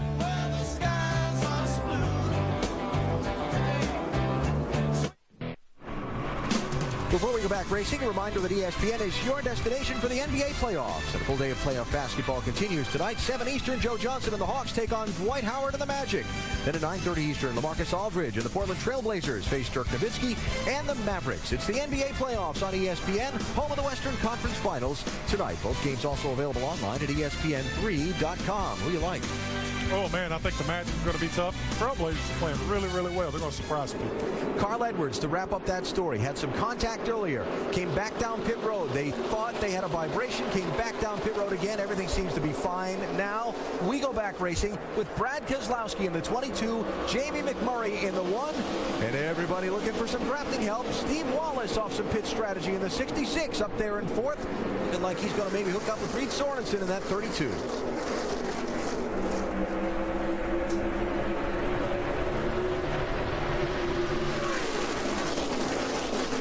I'm trying to figure out which way Jamie McMurray's going to go. He's getting a push right now from the 32 of Reed Sorensen. Yeah, I'm kind of interested to see how this is going to pair out when these cars start getting 2x2. Elliott Sadler's all alone right now in the middle. Now Jamie McMurray pulls up in front of Elliott, so they look like they'll get back together. Yeah, Elliott had a bad pit stop there, so that put him in a bad position, but Jamie was able to wait on him just a little bit. Now they're hooked up. And boy, they are pulling away with the Fords out front of Trevor Bayne and Carl Edwards. Remember when Carl just, less than 15 minutes ago looked like he was in some real trouble? Here he is back up front again. That's how quickly everything has changed today here at Talladega. 24 lead changes so far. Now Michael Waltrip's moved up into the top 6. Man, look at this. Eric Almirola on the right side. You saw him disappear from your screen. He lost his partner. Whoa, look out. Brian Scott almost got turned again. That's Michael Annett right up behind him. It looks like Kyle Busch jumped in there to get with his teammate, Brian Scott. Now Annett strung out in the middle. Look out. Keselowski gets loose. Now, he won't be penalized for that. He didn't advance his position. No, quite the contrary. Yeah. He is going to lose a ton of spots. So is Reed Sorensen. It just shows you, man, it is amazing how quickly, if you lose that partner, how fast you fall. It's well over 10 miles per hour that it's going to cost you. So you have to get hooked back up together to try to make your way forward once again. Whoa, look out on the left side of your screen. Got awfully close to the wall. Is that Eric McClure's car? I think it was. See, Rusty Wallace's cars are back together. There's Michael Waltrip. Great work, guys. Great work. Clear by 4 behind you. You see Kenny Wallace now pushing Michael Waltrip. That was the 66 radio that you just heard.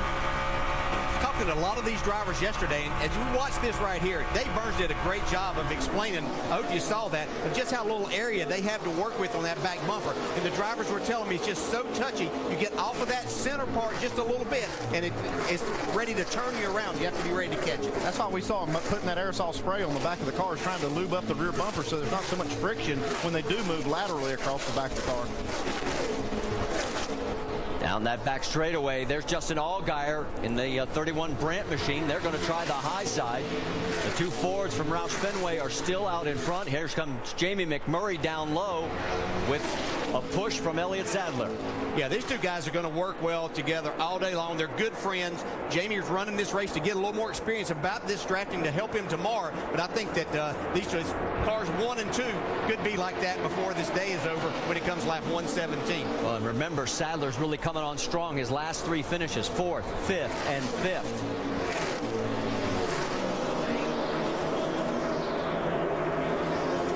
You know, we've talked about the communication all race long. How about listening in? This was right before green on Carl Edwards' car. All right, Jason, I'm going to go over to Trevor's radio. Okay. Is he going to push you or are you going to push him?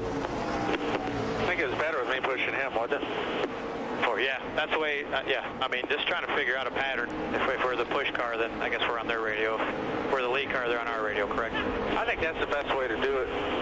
Yeah, I do too. 10-4. Right now, the best pushing is being done by Elliott Sadler as he has got the number 1 of Jamie McMurray out front. And we're going to have another lead change. Yeah, another good pusher is Ricky Stenhouse in that 6 car. We saw him take Sam Hornish up there. And now he's just changed partners after Hornish spun.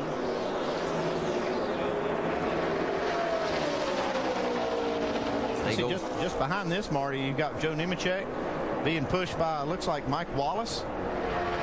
They're catching this lead group. Saw Joe at qualifying. He was so worried because all during practice he was trying to show people how to do the 2-car tango, and because he, you know, a single car team, he needed a dance partner. Well, maybe he's just found it with Mike Wallace.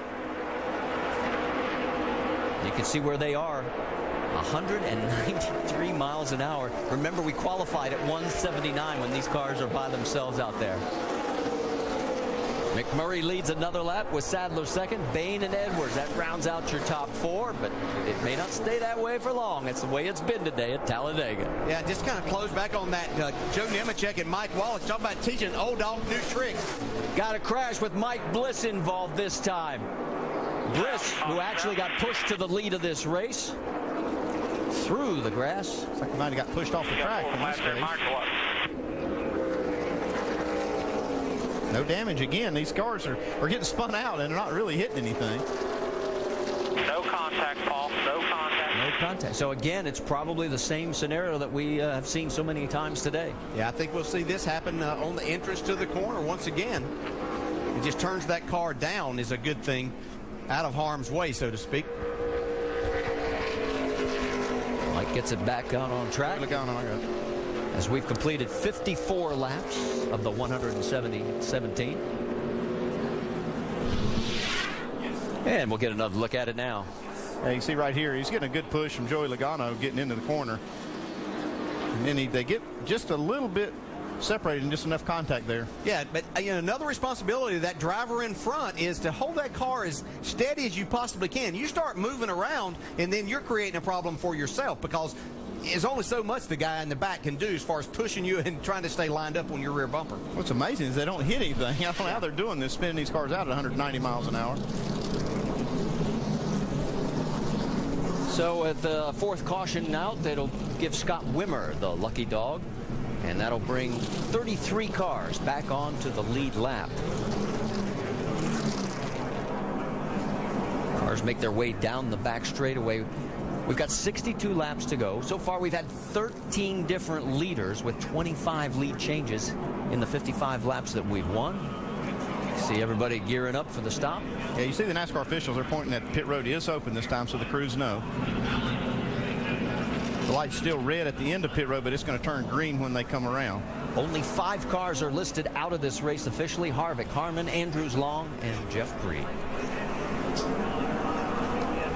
Cars make their way through turns 3 and 4, and they'll be getting ready to head towards pit road.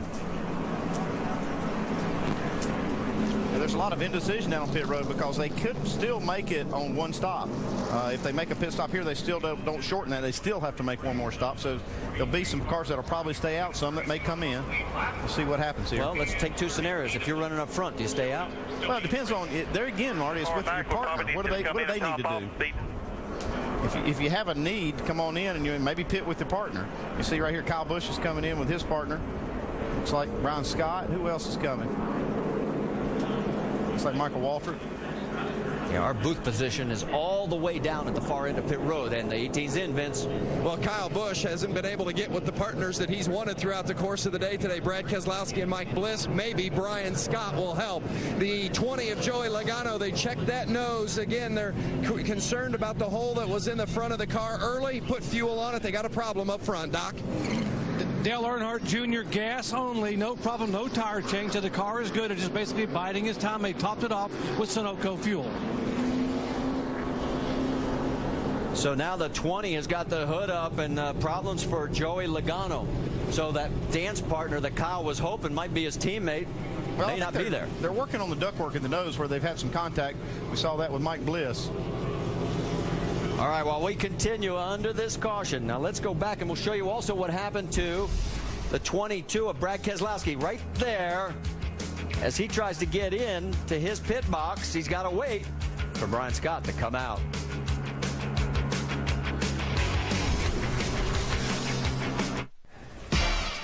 Well, there's Dancing with the Stars on primetime television. We've got Dancing with Cars at Talladega Superspeedway today. The 2x2 partner drafting, the latest evolution in the aerodynamic racing here at the world's fastest speedway.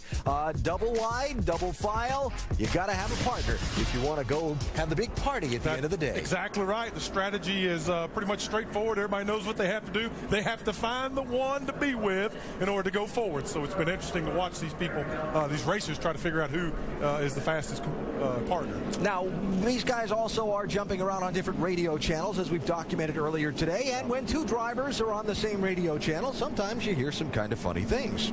My brother told me it showed me up pretty bad on TV with their football skills. That ain't good, man. I didn't mean to make you look bad. I feel like you had a better arm, though. Oh, you got an iPod up there? Yeah, big screen TV I'm watching. About 2 back on Carl. They're still looking at that middle of him. Fuck them over and play some guitar tonight. All right, we got guitars and Uno for everybody. Trevor Bayne in the 16, Carl Edwards in the 60, Roush Fenway Racing teammates. From the tone of that engine, was that under green? I think that was under green. I think they were in full song, just enjoying what they do and having a great time racing today. Well, right now they're running in 3rd and 4th positions as they double up and get set for a restart. Right now, 13 different drivers have led, 25 lead changes, wrapping up the 4th caution of the race. Jamie McMurray in the 1 is the leader. He's chosen the outside lane for this restart. I'm kind of having a hard time picturing guys having a conversation like that at 190 miles an hour, but I guess it happens. Just a Saturday afternoon drive. There you go.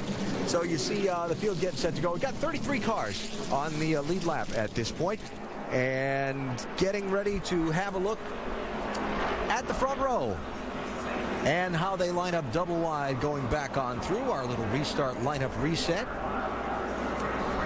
Nemechek and Wallace, a couple of guys. I want to credit Dale Jarrett or Andy Petrie with the line "Old Dogs and New Tricks." I got to give Dale credit for that one. As a look back, all these cars on the lead lap at this point in the race. So remember, you can't change lanes on a restart until you cross the start-finish line. Watch Edwards and Bayne particularly. They'll be trying to team up here. We'll see how quickly it happens and have to make sure they get across that stripe before they do.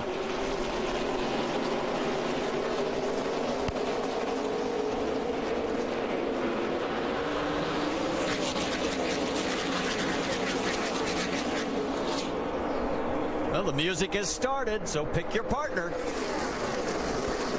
And it is interesting how quickly they are hooking back up. Look at Wallace's teammates. They're together. The 1 and the 2 have paired up. They start side by side. They end up nose to tail. And you can see they learned some valuable lessons from watching the Daytona 500 or being a part of it about staying in their lane, but they were able to make it all work and get the team back up together. Saw Joey Logano way back in the back there along with Brad Keselowski. Those two will probably pair up, try and fight their way back towards the front. They're back in 30th and 32nd position. Boy, the closer we get to the end of this thing, the more dicey it's going to get, though, because that intensity level comes up. They'll start making those holes a little bit tighter. Well, we've just passed the halfway mark. It is still McMurray out front, but not for long on the high side. Here comes the Roush Fenway team, and here comes Allgaier with Ricky Stenhouse. Yeah, and just behind that, you still have Mike Wallace and Joe Nemechek still working together, working on the way up front. Yeah, that middle can be a good place. We see Allgaier and Ricky Stenhouse going up the middle. Got those other two side by side. They make a big hole in the air right there in the middle. Let's try it 3 wide through 3 and 4.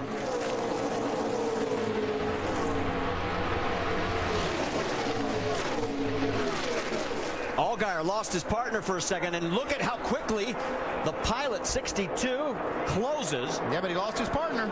Yeah, you can't, that's the kind of move that you can't make, because now you're left there.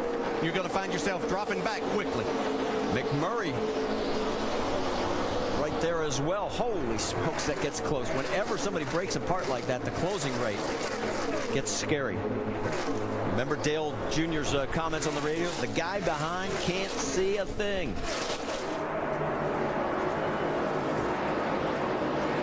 You can see how much has affected Annette and Stephen Wallace, as they have dropped well back now. And Reed Sorensen's pushed Kenny Wallace up to the 3rd spot. I was getting ready to say, check out 3rd place, because Kenny Wallace is in some rarefied air. It has been a long time since he has run this far forward. In fact, he was saying, he says, guys, I've had to relearn starts. I've had to relearn a lot of things because I just hadn't been used to doing that kind of thing. Yeah, but he's really excited about the way that they've been running, the opportunity that he's got. He's slim, trim, and ready to go to the front. He's lost, what, about 14, 15 pounds? Yeah, he's lean and mean.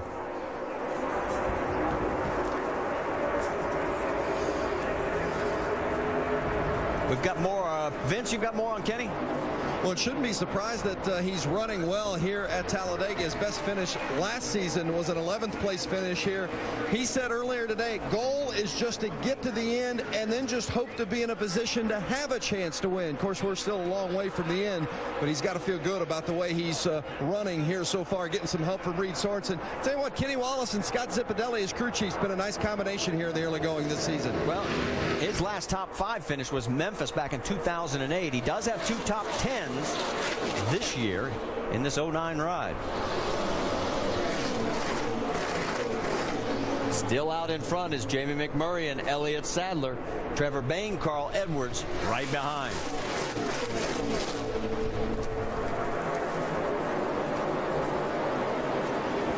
Taking a look at through the field, nationwide regulars. Elliott Sadler in 2nd, Bayne in 3rd, Kenny Wallace in 5th, Sorensen 6th, Buescher in 7th, Leffler 8th, Annette. I mean, we were talking about this would be an opportunity for some of these guys. And Bayne up front now.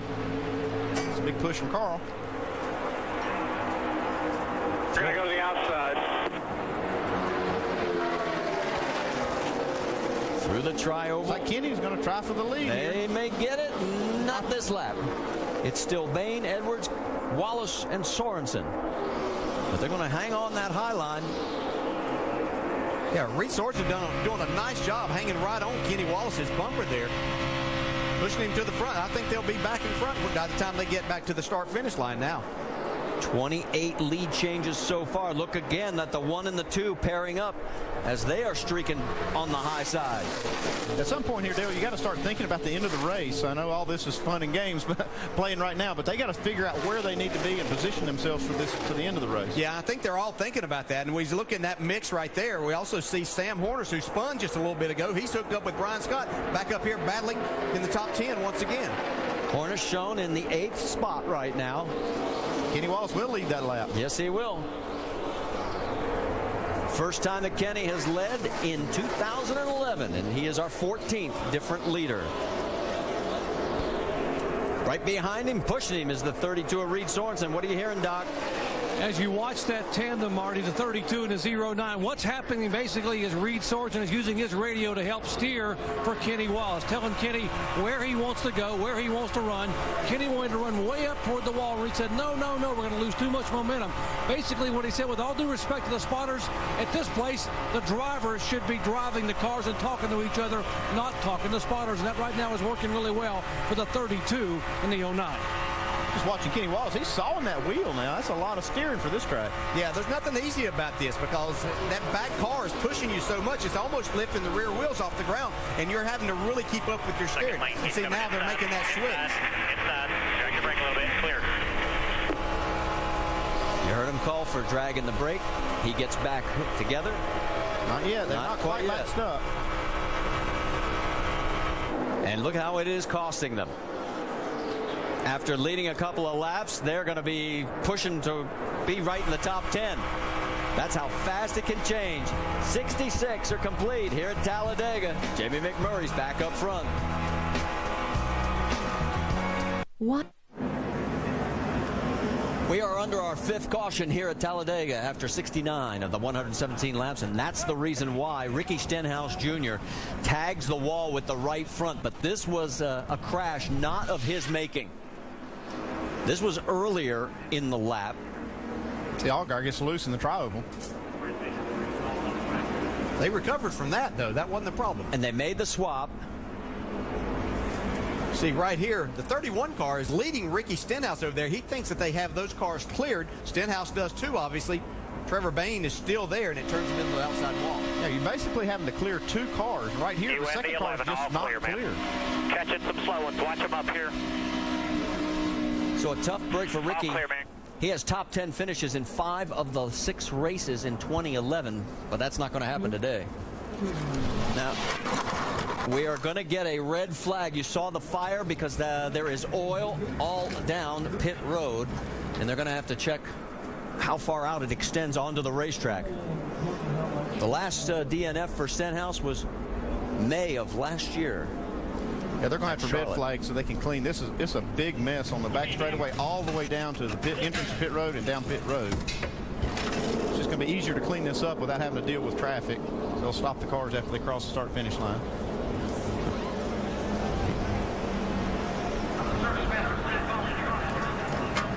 So the crew goes to work on the 6 car, but the day is over for that piece. While they continue to work, pace car has picked everybody up and stopped them over, as we'll be under this red flag situation now until we get the track cleaned up. Take you back one more time to show you exactly what happened as Ricky Stenhouse's day comes to an abrupt end.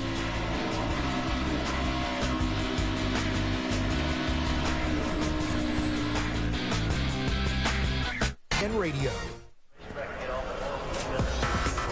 Under a red flag situation here at Talladega, it gives us a chance to tell you what's coming up on the calendar. And it's the visitmyrtlebeach.com NHRA 4-Wide Nationals with qualifying tonight at 6 and finals tomorrow at 7 Eastern, both of those on ESPN2. Then NASCAR Now, presented by 5 Hour Energy. That's tomorrow morning at 9 a.m. Eastern on ESPN2. The Tequila Patron American Le Mans Series from Long Beach, tomorrow 5 Eastern on ESPN2. And our next NASCAR Nationwide Series event from Nashville, next Saturday, 2 o'clock Eastern on ESPN. So our points leader, Ricky Stenhouse, has a major issue. And let's go back and take another look at this, guys. Yeah, this thing kind of developed early on. Actually coming out of turn 2 where the lead cars kind of got slowed down. You see him move just a little bit to the right. And Dave Burns is caught up with Ricky Stenhouse. Yeah, Marty, he's finally had a look at that replay now inside the hood there. What did you see, and how could that have been avoided? It was just racing, I guess. It looked like Trevor might have got a push from Carl, got a little loose, and I was just following the 31, kind of wherever they went, and looked like the left front just got into the right rear and got us in the fence. It's tough. Our Black Wagon Speed Ford Mustang was awesome all day. I can't thank the guys enough at the engine shop, the body shop, and everything, getting this thing back from Daytona. We were really, really fast, just didn't enforce. Mike Kelly told me this morning the one thing you guys couldn't do as points leaders was fail to finish, and that happened today, Ricky. Yes, sir. It's tough. It's a tough one to swallow. It's the first of the year, but we'll get back out there hopefully if they can get that and make some laps. But it's going to be a tough one for us. We'll go to Nashville next week. All right, thanks for the time. They are working on his 6 car right now. But man, it hit that wall hard, guys. Yeah, I just don't see how they're going to be able to get that out back on the track with all the engine damage as well. Yeah, that damage, no oil in the engine running for a while. Let's go back and take another look at this, because look at it right there with Elliott Sadler. He probably got a shove from McMurray right there and got a little bit loose, and you can see they got separated, so they're slow. They're going to be a lot slower. And then Allgaier's got a big push coming from Ricky Stenhouse. They were going to try to make this move, and you can see here how they just moved it a little bit to the right with all the momentum and just timed it just slightly off. Yeah, but the 16 and the 60 had a big run coming also, and Allgaier could not see that. So, as Ricky Stenhouse said, product of racing here. Well, this is going to shake up the points for sure, and it means right now, as it stands, Jason Leffler would take over the lead, but as you can see, Justin Allgaier and look at Elliott Sadler. They would be just 3 behind, but we still got 47 laps to run. Go. Back at Talladega, late pit stops. The 1 car, Jamie McMurray, running second. Right side tires and fuel. Let's go to Doc Punch. Reed Sorensen will take 4 tires. That's the top of your screen, left side. They're still going to be about 7 laps shy on fuel. Dave. Doc, they will not change the tires on Sam Hornish's car. They are cleaning the bumpers so they could put Bear Bond on it so he can be pushed. Jamie? And Elliott Sadler took right sides and fuel. Good news for him. The 1 car, his running partner all day, got out ahead of him. They're continued locked up at the front. Marty. Here's the race off pit road as they come across. And come on, guys. Show it. Well, guess we're not going to have it this time. All right, we'll reset it for you when we come back. As there is Sam Hornish as they're trying to pound some sheet metal back into place on the 12 car. We'll reset the field for you and go back after a 5-minute, 30-second red flag situation.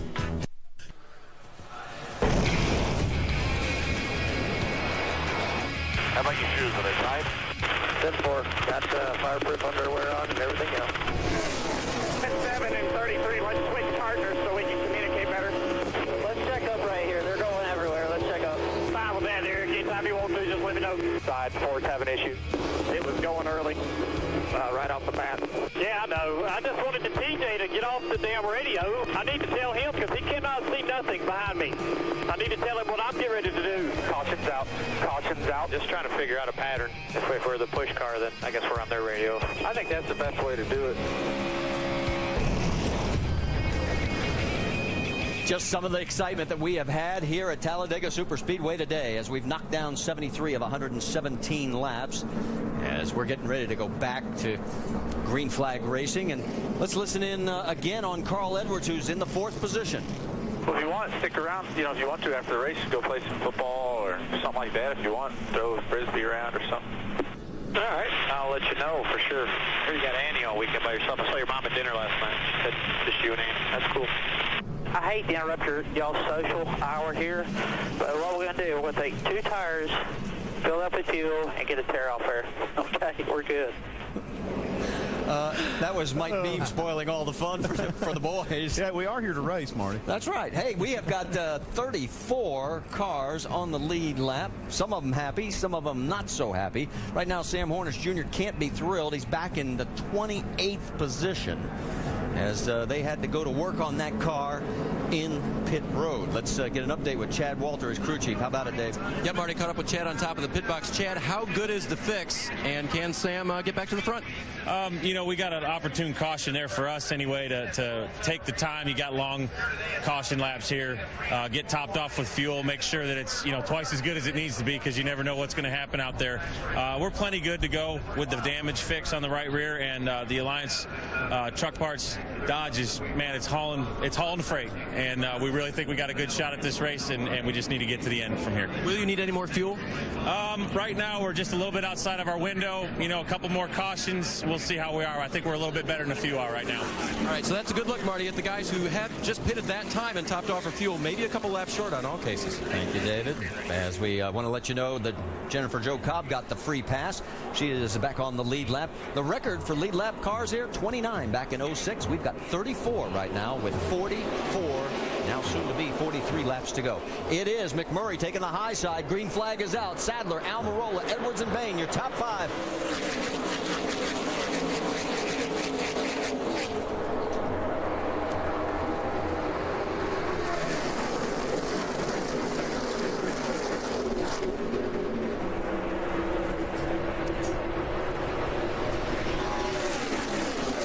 McMurray and Sadler hooked right back up together again.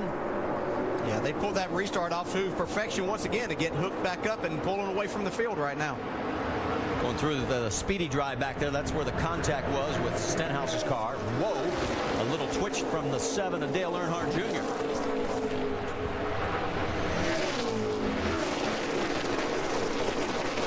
Three wide through 4. It has been like this every restart. Brad Keselowski back there, he's trying to find a partner to get hooked up with. Reed Sorensen and Jason Leffler. Leffler could come out of this day with the points lead. On board, Stephen Wallace. Yeah, it's getting touchy here. You see now everybody's getting a little bit more antsy. Yeah, and Keselowski's getting a partner in his teammate. Sam Hornish back up there again. Hornish has moved up 11 spots already from 28th to 17th.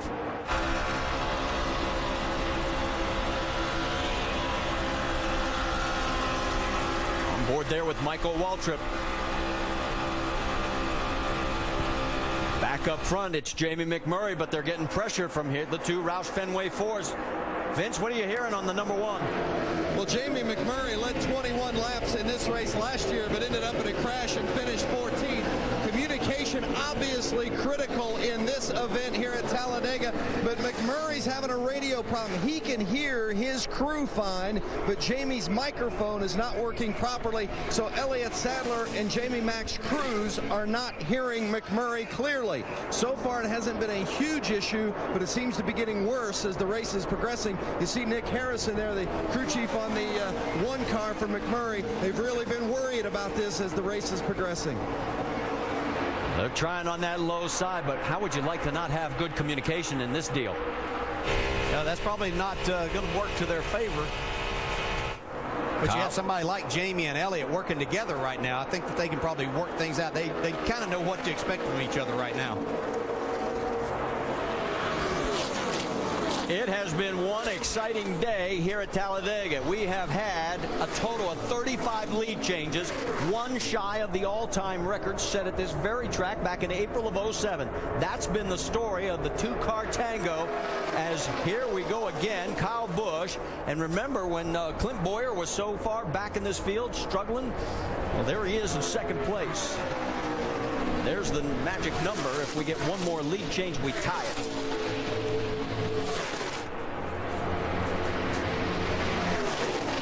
I think it's going to change 3 times before we get back to the line, Marty. Well, Jamie McMurray has led the most today, 19 of the 78 laps that we are about to complete. But the leader of the most laps has failed to win 3 of the last 4 races here. So maybe it's not a good thing to be leading all those laps. But McMurray led another one. Yeah, that was almost a dead heat right there between Kyle Busch and Jamie McMurray. On board with Clint Bowyer. A little bit further back down on the low side, you see Trevor Bain with his Roush Fenway teammate, the 60 of Carl Edwards. Doc, what are you hearing? Guys, for the last 35 laps, Clint Bowyer has been very hesitant to push anybody. Why? Because the nose of his car in the bumper bar lifts the car in front of him off of the ground and almost turns him. So he faded back to 28th spot. A moment ago in the restart, Kyle Busch said, come on, let's go. So now the 33, 18 have hooked up, but the 32's got to be very, very careful behind the 18 not to lift the Toyota off the ground. Well, we've always said Kyle Busch can fly around the racetrack. He may prove it today. Okay, there's 37 lead changes, Marty. Then the new record, because there you see Trevor Bayne and Carl Edwards. Edwards pushes him to the lead. And here comes the 18 right back on the high side. We still have 38 laps to go here at Talladega. It has been non-stop lead changes up front and a lot of pushing and shoving going on. Okay. 35 laps to go. You're looking at the race for the lead, and there is trouble off of turn number 2. That is the 81 car. Don't hit it. Ooh, just a gentle tap. Donnie Neuenberger bringing out the caution for the 6th time in this race. As we come back to the Aaron's 312 at Talladega Superspeedway, be sure to go to NASCAR.com for all your latest NASCAR information. You can see Neuenberger's car pretty well unscathed. Donnie did a good job. He really had both feet in as deep as he could set them and just eased up and bumped the wall there. Looks like there's not a whole lot of damage. He's rolling too. A little bit on the left front there. Probably another one of those situations to where he just got scrubbed off, trying to line those bumpers up like DJ's talking about all day long. Watch the front of the pack on this replay. There's the 81 with Mike Blish behind him, the 19. He and Mike are coming off the corner, and it just inadvertently got him in the wrong spot, and Donnie goes for a ride. Does a great job of keeping it off the fence. See the roof flaps, the safety flaps, one of them anyway, coming up, and he just barely gets that stop. Yeah, I mean, like DJ said earlier, it's about 15 inches of surface to connect to, and boy, if you just don't hit it correctly or right, we're getting late in the day, guys probably getting a little bit tired in that race car. It is just so difficult, so I think there's more of this to come. So, caution out. Pit road is closed for the moment. We were discussing among ourselves during the commercial that if it went green to the finish, there might be a couple of guys that could have made it on fuel. Now we know it's not going to go to the finish, and the question is, will anybody stay on the racetrack, or will everybody come in and top it off to be sure? I think he'd probably take a chance, come down, just top it off and get back out on the racetrack. But I'm going to tell you what, I was watching the 12 car of Sam Hornish Jr. He is absolutely toting the mail. He has come from 22nd or 28th all the way up to 4th. So, boy, he is on the move. Sam is a player in our 5-hour Energy Rapid Recap while we wait for pit road to be open. Let's show you what's happened so far through the first 84 laps of this race. It has been the two-car tango all day long. Since the green flag fell, all the two-car pods have broken out, and they've gone racing all day long. Pods, new term there. New word there. It's been exciting two-car racing, that's for sure. We have seen drivers run up on some close situations. We've seen people make 3-wide moves, so on. Kevin Harvick thought to be a factor in this one, went out early. Was good up front early and had a little engine failure there. It ended his day. Kevin is in the garage, will finish 39th in this race. Pit road has even been a spot of some trouble. This is Kyle Busch early on. Yeah, a lot of guys looking. Kyle didn't even see it. He couldn't even get to his pit stall. We had to go back around, come back down the next time. So seen a lot of skirmishes on pit road. Guys really hustling, trying to get in and out. Watch Brad Keselowski, white car, middle of the screen, has to stop and wait for somebody leaving before he even goes into his pits. Ricky Stenhouse Jr., championship leader coming into the race, scuffed the wall earlier, then really clobbered the wall late. Saw kind of a chain reaction accident there. It started up with Elliott Sadler and Jamie McMurray, who were actually split and changing lanes coming across Justin Allgaier. He comes up the racetrack, takes Trevor Bayne with him, knocks Ricky Stenhouse into the wall, ends his day. So the championship leader in the garage, that one of the big stories of the day, 40, I was going to say 39, but it's now 40 lead changes, 15 different drivers, working the 6th caution of the race, critical final pit stops. What will the strategy be? Will anybody make a key mistake? Who's going to get off pit road first, Vince? Well, the one car, Jamie McMurray, carrying a decal that says, "In memory of Neil Bonnet." The Alabama native would be proud of this Phoenix racing team today. It's been a real good race car, packing it full of fuel, and off they go, Doc. All right, Earnhardt, Hornish, and Almirola. Fuel only for Dale Earnhardt Jr. He's down and away. How about Hornish, Dave? Fuel only for Sam. Waits just a second to get it full. No tires, and he leaves, giving up 4th position, Jamie. And Eric Almirola, fuel only for the 88, and his dance partner pitted as well, Alan. Wow, 60 and 16, Edwards and Bayne. Going to be a little farther back in traffic than they had been for this restart. Kyle Busch, the big gain on that stop, up 8 positions to 8th. On to caution, 32 laps to go. You can bet there'll be a frantic final 32 laps. ESPN's coverage of Major League Baseball continues tomorrow and Monday night. First, 8 Eastern, ESPN Sunday Night Baseball. It's one of the hottest hitters in the game, Nelson Cruz, as he leads the defending AL champion Texas Rangers against Mark Teixeira and the Yankees. And then on ESPN's Monday Night Baseball, Prince Fielder and the Brewers head to Philadelphia to face Ryan Howard. And the NL East leading Phillies, that's at 7 Eastern. It's Major League Baseball on ESPN Sunday and Monday night. All right, before the restart, let's get an update on the 99 of Michael Waltrip. Dave Burns. Well, Marty, it's sort of the same update for everybody. You have to make sure that you got the fuel in the car that you were trying to get in the car. So afterwards, the crew gathered around a little scale. They take the can over there. They see how much is out of the can to know how much they got in there. And they're satisfied, according to the fueler right there, that they got everything in they need to go past the regulated distance, just in case we need to. Well, this time when we get the green, there'll be 30 laps remaining. It's Dale Earnhardt Jr. He's selected the inside line with Elliott Sadler on the high side, then Almirola, Waltrip, Logano, McMurray, Hornish, Kyle Busch. That's your top 8, and we're green.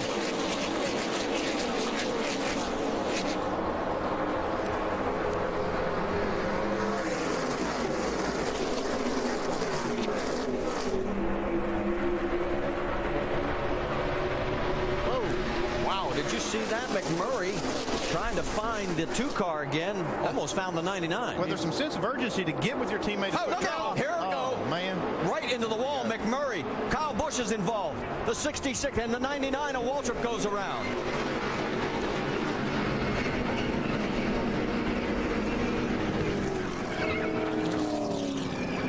Oh, and another late hit right there with McMurray, unable to get the car stopped.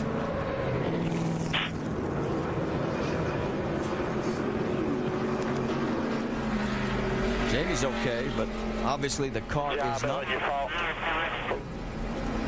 We're done here, guys. A lot of good cars torn up here, man. 41 of Jennifer Jo Cobb is involved also. You saw the 28 of Derek Cope. There is Tim George Jr. He's got severe damage. Eric McClure from number 14. He's limping back to pit road. Looked to be a big product of drivers trying to get teamed back up with someone they'd been drafting with before. That's Mike Bliss. He was one of our 16 different leaders today. And we got a big mess to clean up. Stephen Wallace heading for the garage area. He and Michael Ednett had done a really good job of following the orders. They were running nose to tail all day long, helping each other out. Yeah, it's so frustrating. You're here and you've missed everything, and then on a restart when things are, you're most susceptible, really. As we said before, cautions breed cautions, and this is another certainly extreme case of that. Clint Boyer in as well, as he's got some damage. You saw Jennifer Jo Cobb. There's Jamie out of the car. Jennifer was actually still running on the lead lap. She was one of 34 drivers on the lead lap. We were on pace, certainly, as you mentioned, for a record for a number of cars on the lead lap, but this has taken a lot of them out. Here we go. It's like you say, it's just a sense of urgency. All these cars trying to get with each other, and you see some contact right there mid-pack. Looked like Boyer was involved in that. That looked like Kyle Busch getting into Jamie McMurray is what got all of that started. And I think he was just trying to push Jamie, but a little bit too much of a push and maybe at the exact wrong spot on his rear bumper. James Buescher and Justin Allgaier both slid through unscathed. Here's another look. Let's see this. They try to go up through the middle.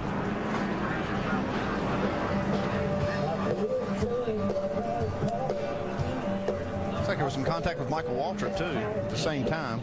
And it could have been Boyer into the 18 also that made him get into the 1 a little bit harder. On board, Stephen Wallace.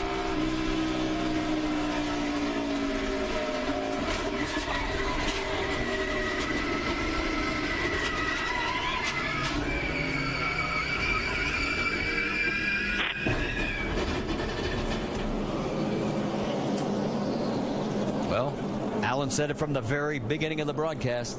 It is always big here in Talladega, and this one was big. You can see right there, you got 3 cars pushing each other, and they're just one's driving the other, and there's just no control. Yeah, and I think Kyle was actually trying to stay off of Jamie a little bit after he saw he got him a little bit squirrely, but then Clint Boyer was on his bumper pushing hard. All right, we still got a lot of cleanup to do. We're going to go on board with Clint Bowyer as the big one occurs with 28 laps to go.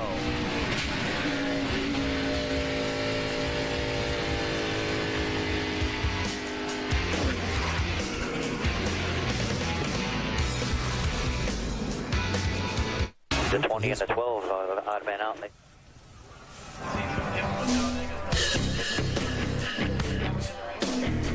Here we go, here we go, here we go. We have a problem. Oh, it's going to be a bad wreck. Oh, no. We're in it, boys. We're in it. Into the big one. Trouble.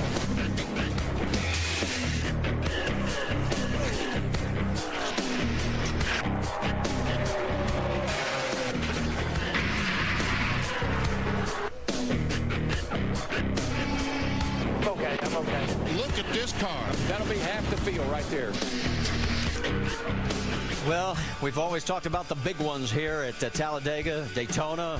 We've just had the big one today with 28 laps to go right down the backstretch and about a dozen cars involved in this.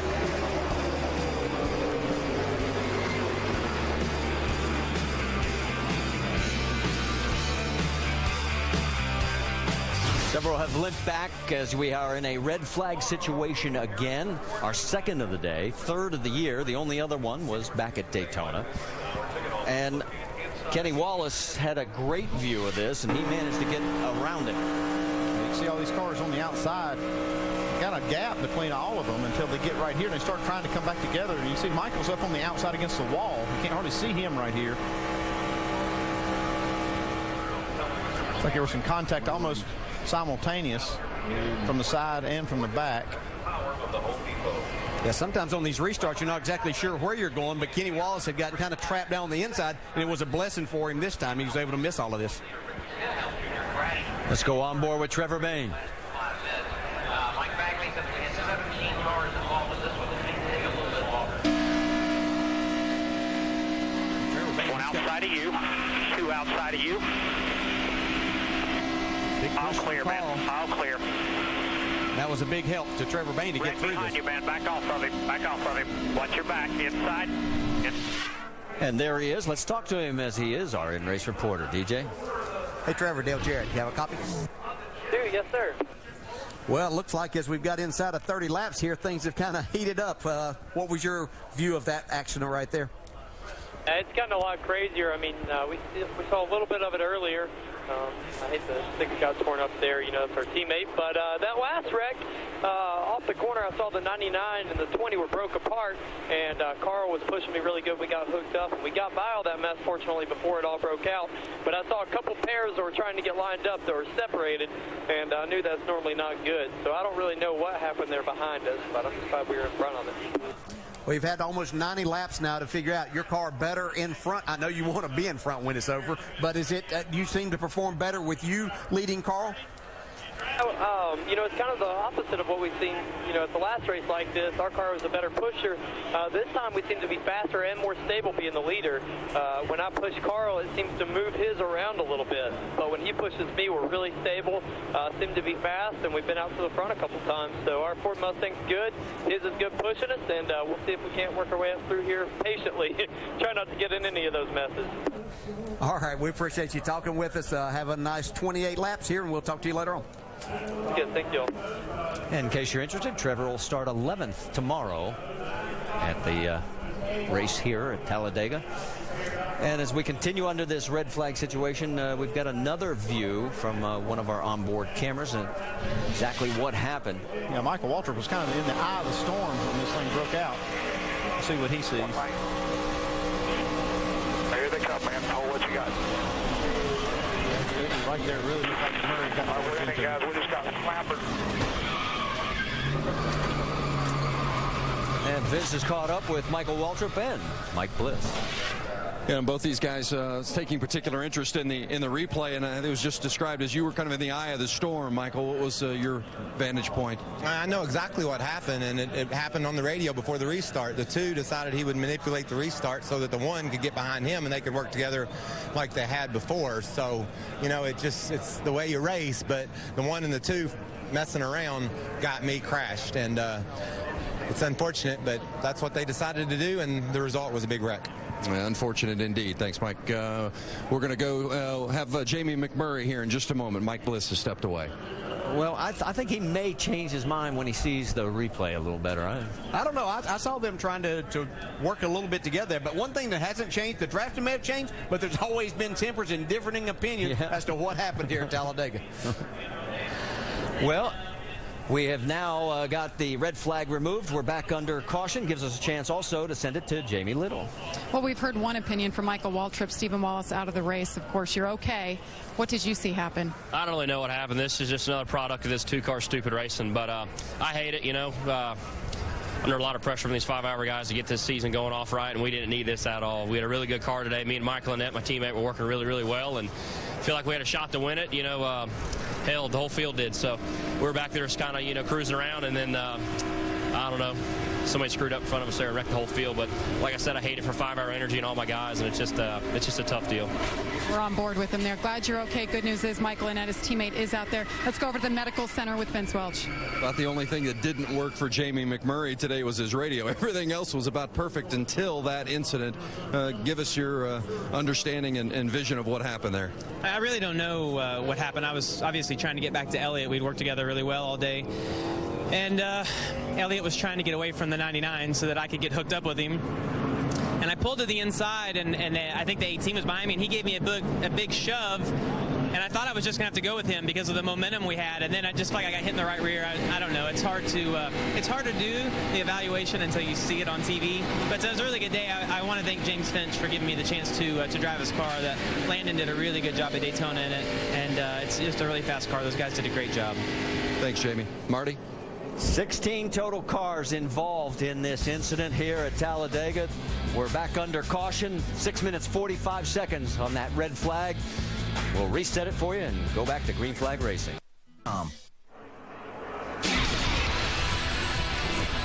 Aaron's 312 at Talladega is brought to you by Aaron's. Nobody beats Aaron's. Nobody. And brought to you by 5-Hour Energy. 5-Hour Energy fixes tired fast. Visit 5hourenergy.com. Welcome back to the Aaron's 312 at Talladega. Make sure to go to NASCAR.com for all your latest NASCAR information. You know, we've talked about how vision is so difficult on these cars if you are the pusher in this case of the 2-car Tango. Now, this is our roof camera up on top of Trevor Bayne's car, and obviously you can see into the car in front. But let's go to the Craftsman Tech Garage. Tim, what are they really seeing? You know what, Marty, it's very difficult. You know, the roof cam is mounted up here about 53 inches. Well, the driver's eyes, they're down here about 10 inches lower. And the hand signals, very important inside the race car. You got a cutaway deal, but when you're looking through that Lexan and the camera guy gets the camera back in position about 43 inches, you can't see anything through these cars. And that's what concerns a lot of the drivers. Even though they have great radio communications, very difficult to see through these things. Guys? Thank you, Tim. On board right there with Kenny Wallace. Yeah, you just don't get quite the perspective here with that on board up on the roof that the driver actually is seeing. That was a good. Yeah, it's a great look for us, but you're right. It just does not represent what's going on. Donnie Neuenberger gets the free pass. He's still 2 laps down, and we're getting ready to go back to green flag racing with Dale Earnhardt Jr. selecting the high side. Eric Almirola, Joey Logano, Sam Hornish, Trevor Bayne. That's your top 5, and the green flag flies. Here we go. 25 to go.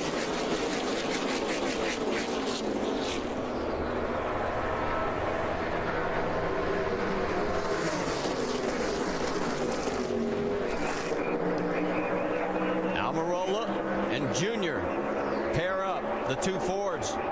Trevor Bayne with Carl Edwards in the 60 right behind him. Field's thinned down, and we saw Elliott Sadler doesn't have a partner like he had earlier with Jamie McMurray gone. Who's he going to work with? Kenny Wallace doesn't have a partner right now. Sam Hornish is hooked up with the 20 of Joey Logano. The 32 and the 38, the Turner cars, Reed Sorensen and Jason Leffler. There goes Mike Wallace around Kenny Wallace. So much for the brotherly love. Yeah, you see Elliott Sadler's got James Busher on his bumper right now, so they'll try to work together and make their way forward. That's Joe Nemechek pushing Mike Wallace. They've been working together the whole race. Now, look at the 18 of Kyle Busch. He gets Joey to peel off, leave Sam, and now they're going to pair up. It looked like the 18 got a lot of damage in that accident a minute ago. Kyle had to restart at the back of the field because they had too many men over the wall. How about splitting the middle with Brad Keselowski all alone? Let's go back up front because the battle for the lead is changing again. Boy, look at this run that Sorensen has. Yeah, on the outside, they're like 5th and 6th right now, and well, now they're 3rd and 4th. Yeah, if you watched the countdown show, Chad Knaus said he was going to be watching these Turner Motorsports cars work together today. He thought that they could be a factor by the time this race was coming to a close. How about the guys in the back of that group? How about the old guys, Mike Wallace and Joe Nemechek? Yeah, Mike Wallace's car's got tape all over the front of it where he's been beating and banging all day, and he's banging his way to the front right now. You know, I was going to make a point earlier about these two guys working together, about teaching old dogs new tricks. These guys were 2 of the best at the old style drafting. Now they've teamed up and got themselves up here with a chance to win. And these 8 cars have pulled away from the rest of the pack. It's Trevor Bayne with Carl Edwards in tow. Down low in the 7, that's Dale Jr. along with Eric Almirola. And here go the Turner boys up high.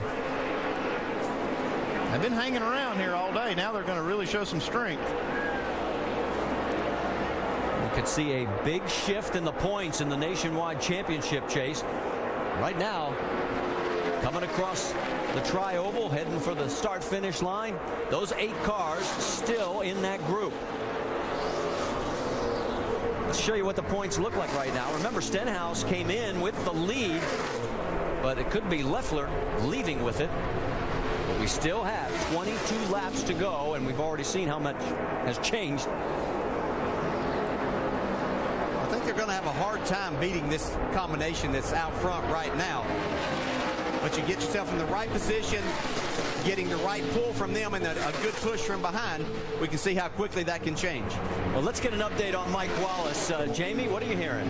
Well, Mike and Joe Nemechek together made this plan before the race started. The idea was to have Mike in the 01 ahead of Joe Nemechek. Why? Because he has better horsepower. So they hooked up, they've been communicating the whole race, and they have not left each other since the start, Marty.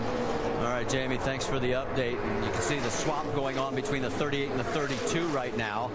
They're trying to make it as quickly as possible. You notice a car that's missing from this group? How about the 2 of Elliott Sadler? He is all the way back to 14th. He lost his best dance partner in a crash. They had a great combination going there with Jamie McMurray, and this is really hurting Elliott Sadler's chances to win this thing. He's got James Busher in tow, but right now the 2 of them are 6.7 seconds behind the race lead. Look at Nemechek pushing Mike Wallace, though, all the way up to 3rd now. Mike Wallace is. Yeah, the key's going to be how long can he stay back there and continue this. This time by, we will have 20 laps remaining here at Talladega. If you have not been with us, you have missed 16 different leaders, 43, a record number of lead changes, and we're not done yet. And don't forget that the last 8 nationwide races here at Talladega, there has been a caution in every single one of them within the last 3 laps. Look at that. Boy, that's a little bit risky. Trevor and Carl are hugging the bottom line. That looks like the line that Mike Wallace wants to go. Junior and Eric Almirola right behind the 87 of Nemechek. Here come the 2 Turner cars, and all of a sudden, Brad Keselowski and Sam Hornish Jr. have hooked up, and they're starting to get back into the mix.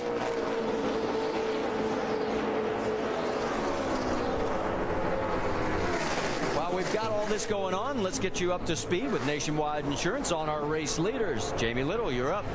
And Trevor Bayne continues to lead the field in the 16 car, and his teammate Carl Edwards just behind him. Something to keep in mind here when you're watching Trevor Bayne. Yes, he did win the Daytona 500, but that was in a Cup car. He has yet to win in a Nationwide car. They have company on the inside as you take a look there. So keep that in mind. He is going for the points. Carl Edwards is not, but Trevor wants to be second, not first, on the last lap. Vince? Well, Talladega is a place where sometimes you get surprise winners. We talked about it in the Countdown show, and maybe it's going to be a Mike Wallace or a Joe Nemechek. What a surprise that would be, but we've got a couple of veterans that are really making it work, teaming up together. Wallace and Nemechek. Nemechek has won here a couple of times before in the Nationwide Series, but it's been a while. 98 and 2000, certainly knows his way around here, and he and Mike Wallace, one of the more interesting tandems we're seeing here today at Talladega. Doc.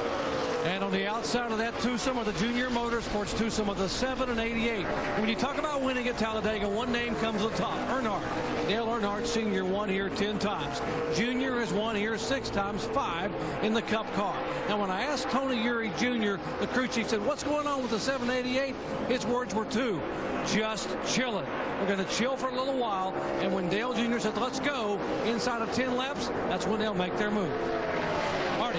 All right, thank you, Doc. You know, getting back to Nemechek and Mike Wallace, these guys, Nemechek's last top 10 finish, November of 05 at Homestead. That's a long time ago. Looks like Junior chilled long enough. Yeah, he's tired of chilling. Yeah, look at the 22 car, Brad Keselowski. Was he not involved in that wreck? Look, he passed his car up, he's banged his way back to the front. And look at the crowd, Junior Nation on their feet. That's the grandstands coming out of turn number 2 on the backstretch. And they are trying to open up some ground over Keselowski and Hornish. Dave, what are you hearing on the Dodges? Well, first of all, Sam Hornish was going to go with the 22 if it looked like he had speed, and he does as they go to the inside to look for the lead now. Remember, Hornish used to run the IndyCar Series, and on mile-and-a-half tracks, he had 11 victories. He compares the last-minute moves you have to make on those tracks to the kind of last-minute move you make here today. And as he pushes his teammate to the lead, he might have a shot at doing that. 44 total lead changes now. A little bit further behind this group, Trevor Bayne and Carl Edwards have fallen off the pace. Let's listen in on the radio, see if we can hear what's going on. Hey, Mike, I got a little tire vibration, like I got a tire coming apart. We got any tires down there? Give them words. Staying about the same. It's like it just came on. It's staying the same. I'll let you know, man. I'll let you know. Well, while all this goes on, that's one thing you don't want to have to deal with. I'm going to tell you, Mike Wallace is about out of control there off the front bumper of Joe Nemechek. They have gotten loose multiple times. Yeah, it looks like a time bomb ticking right there. Between the two of them, Wallace is 52 years old. Nemechek's 47. The old guy's doing good today. Meanwhile, here comes Junior again with Eric Almirola in tow. They go around. Slower traffic, couple of cars coming back out on the track. One of them also is Clint Bowyer.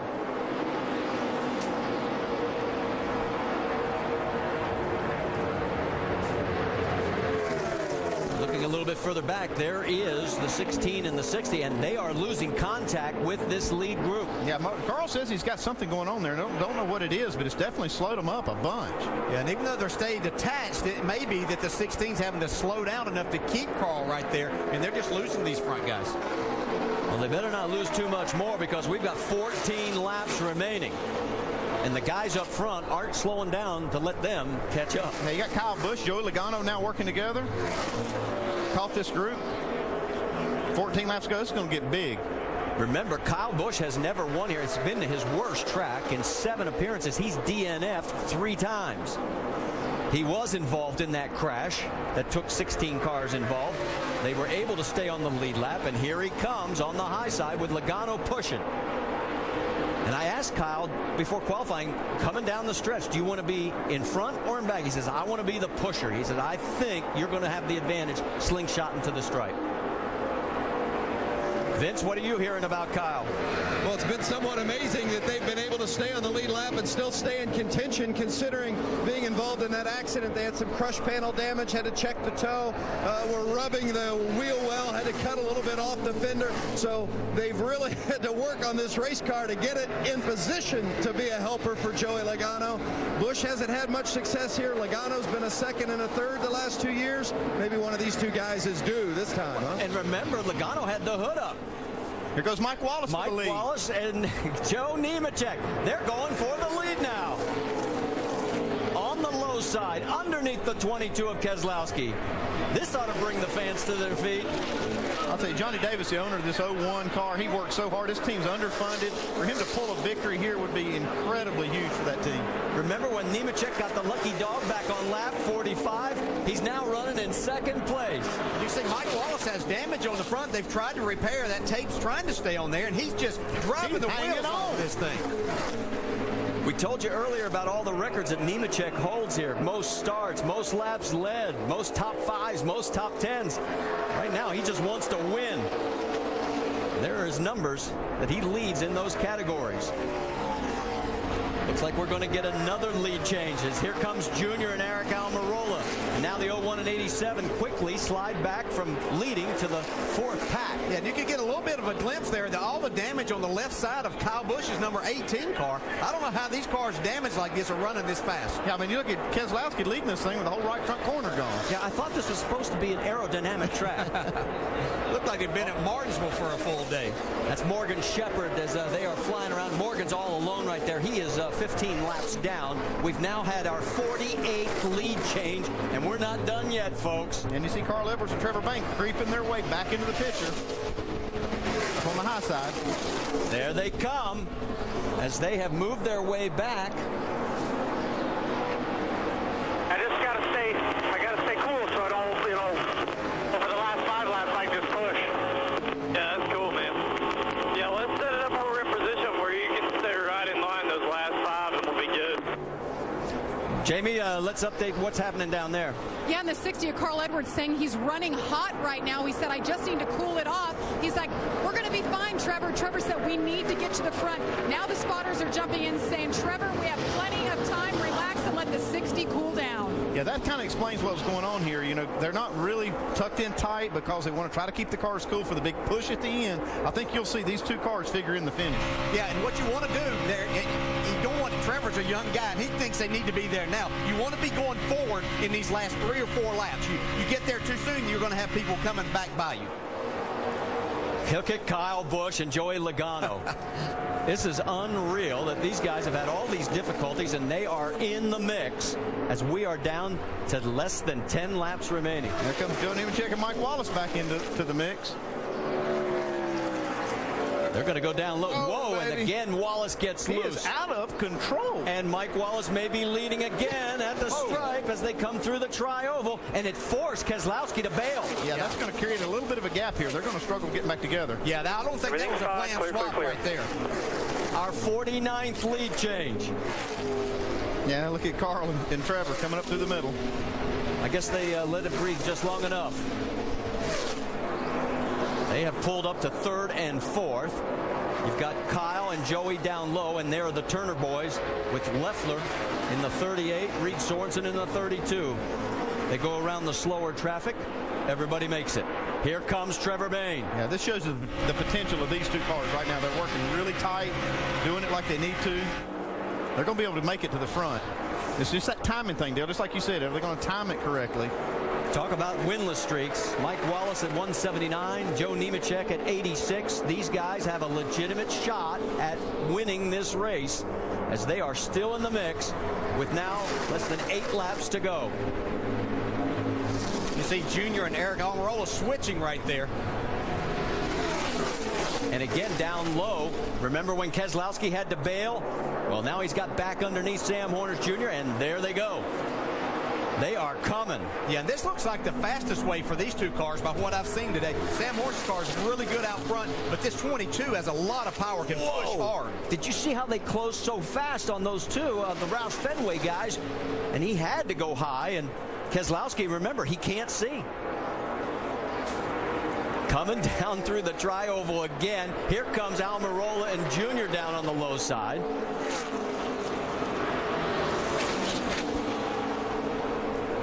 We have got an eclectic mix. You've got Team Penske out there. How about Joe Gibbs Racing, Roush Fenway Racing, Turner Motorsports, and again the Turner boys making the swap. Reed Sorensen going out in front. Oh, and Sam Hornish has spun it. He has gone around. Damage to the back of that car, and he's just lightly into the wall. You got to think that was from his teammate there, just pushing a little too hard because it knocked that rear bumper loose. We've seen that countless times today, about 5 or 6. Stay below the yellow here. Stay below the yellow. So did you make contact with that left rear? We got a little tiny bit of hit there at the end. It's our 8th caution right now. Yeah, you can see a lot of damage to the reinforcement to that bumper. Must have got hammered from behind here. It was already coming loose, though. You can see it right here. It won't take with so much of this. Yeah, the next push was in its fuel cell. Just wasn't a good surface to push against. And, they needed to get back together, but what do you do? You can see Brad kind of hesitate for a second, like he wasn't sure it was okay to go up there, but he knew that they had to try to hook back up together, and this is what happened. Now he knows it wasn't okay. It wasn't okay. And it'll hurt him just as much. Dave? All right, he'll come down here right now. They think they've got to correct, according to the spotter, they've got to correct both ends. Yes, indeed, they do, to square up that bumper. So they'll put on 4 tires. They won't put any fuel in it. What a disappointment for these guys after their own wreck around lap 45, their teammate having damage, and then working together to come back to the front of this pack. So we'll see if maybe, who knows, hey, maybe there's some speed left in Sam's car after this repair, Marty. Nothing would surprise me today. I mean that sincerely. We have seen things that I don't think any of us thought would happen. And it has been just one spectacular race. 52 lead changes right now between 17 different drivers. Man, can you believe how wide open this thing's going to be, though, coming to the finish? I mean, no telling who's going to win this thing. Oh, yeah, all the pushing and shoving we've seen so far is nothing. This also gives Elliott Sadler maybe an opportunity to team up with that 22 car and go to the front. Well, we'll find out, because we will go back to green flag racing. It's Trevor Bayne up front as we have got about 5 laps to go next time by the stripe.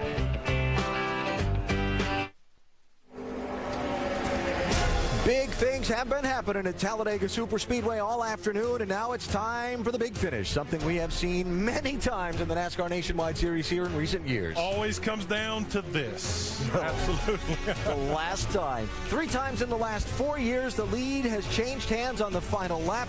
Tony Stewart, one of the exceptions to that. But check this out, 2009.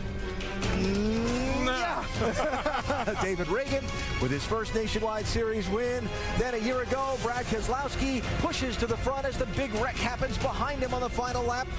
Dennis Setzer okay in that 92 car despite the scary ride. Absolutely incredible. What kind of a big finish are we going to see here today as the field gets the 1-to-go signal? We go racing next time by. You see the last lap pass history here in this Nationwide Series race at Talladega. So think about this. In a day that's been all about pairs, and when guys have to make the switch to cool down, we're going to go racing with 3 laps to go and bring in Dale Jarrett and Andy Petrie on this conversation as well, right? So nobody's going to have to switch.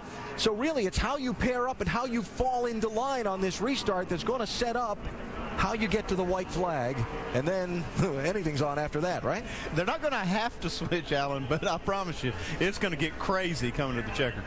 I mean, it's going to be, Bayne and Edwards, to me, look like the guys to beat. So we'll see what happens with Joey Logano, Kyle Busch. I can't believe Kyle Busch has gotten back into this race the way he has. It's going to be interesting going to the last lap. You mentioned Kyle. Vince is in the 18 pit. Vince?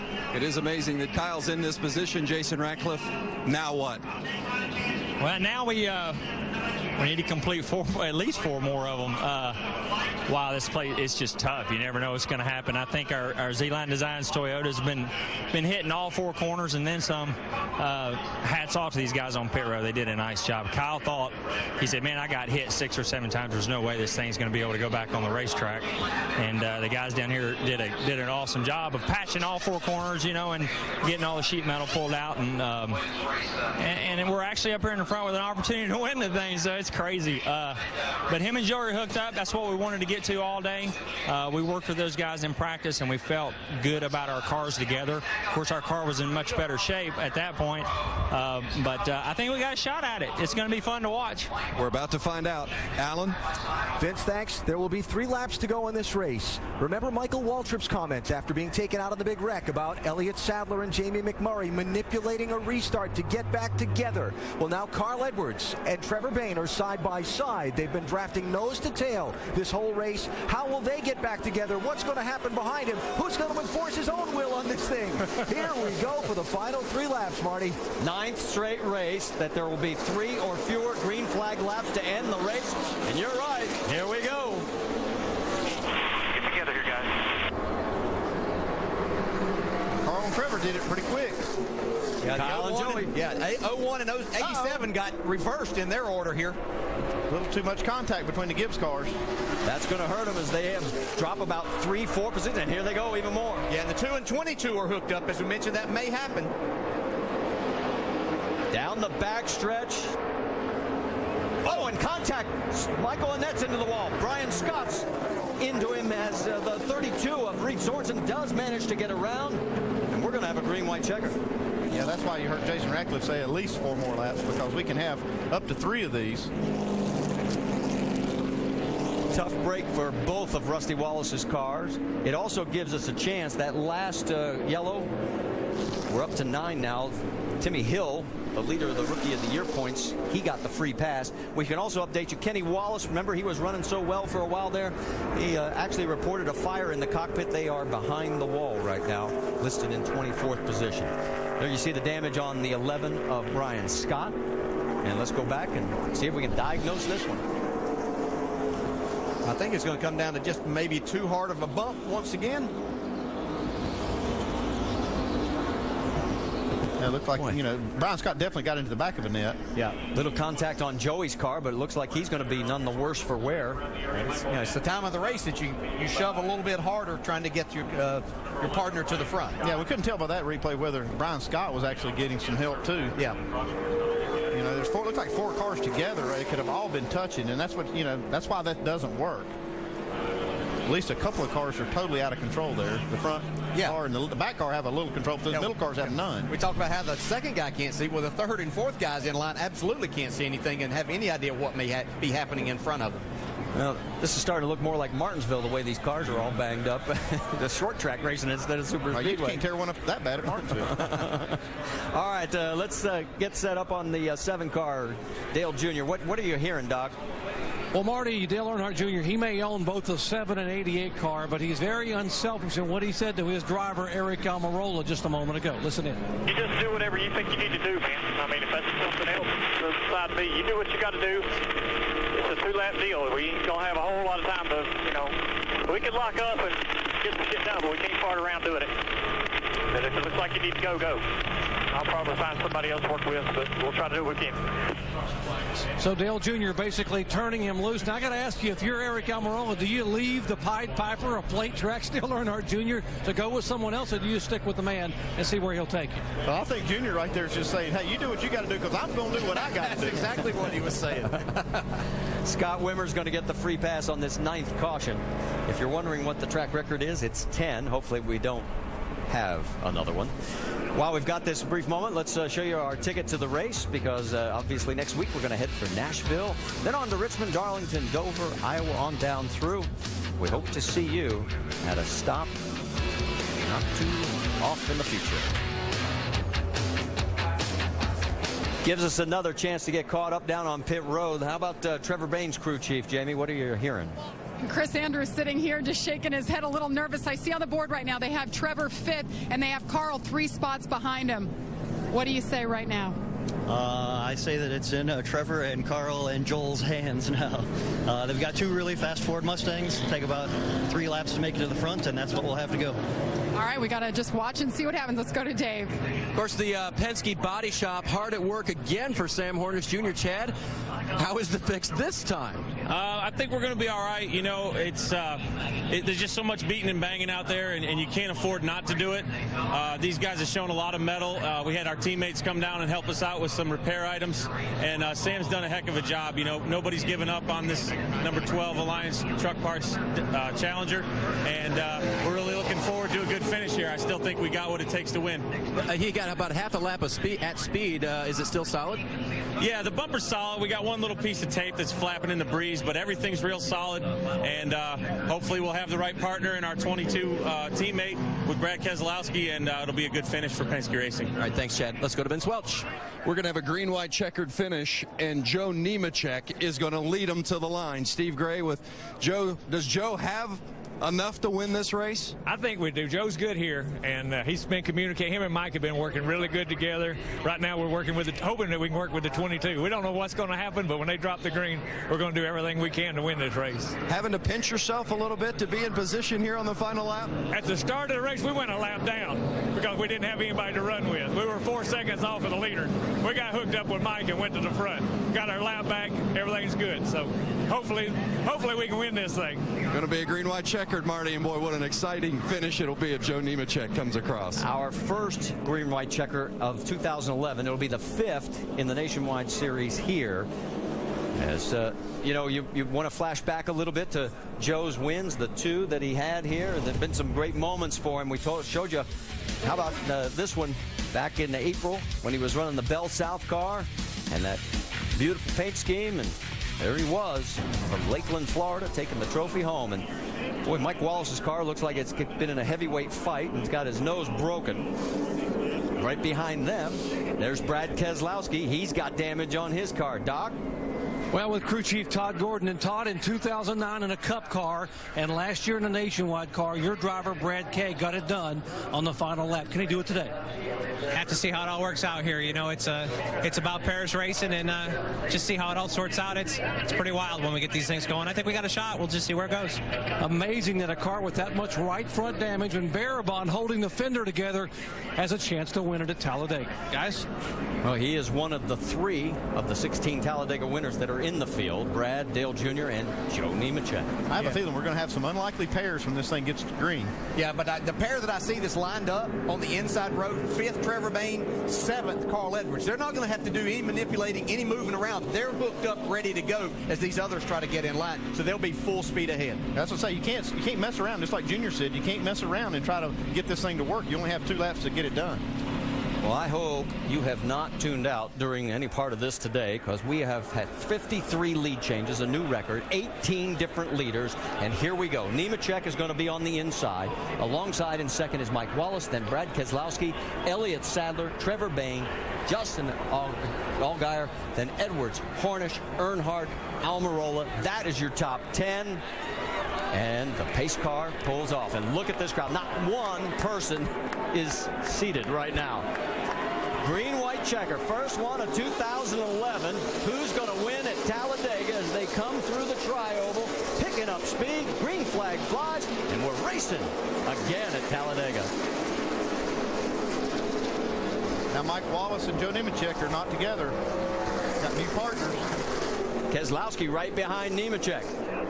I'm Mike Wallace. I like this. I got the pole sitter pushing me. On board with Trevor Bayne. Yeah, they're getting blocked up. Whoa, got another spin. Contact. This time, the 30th Buescher. All 3 Turner cars. Sorensen in the 32. Leffler, who would have come out of here with the points lead. Now, he looks like he's going to be able to keep going, but I don't think Buescher's going too far. Running out of cars, guys. So our 10th caution, and we'll have our 2nd attempt at a green-white checker. We'll only do it 3. Sorensen making his way around. Leffler looks like all he has is flat-spotted tires. That'd be one of the big issues. If you've spun a couple of times, you got to be out of good years. Now, NASCAR also have to decide who was in what position when the caution came out right there, because as we saw, the front two pairs of cars were virtually side by side. Yeah, the field will be frozen when that caution flies, and that's the way they'll line up on the restart. Well, we do know that Mike Wallace will be the race leader as Reed Sorensen has made it back to pit road. Let's go back and take another look.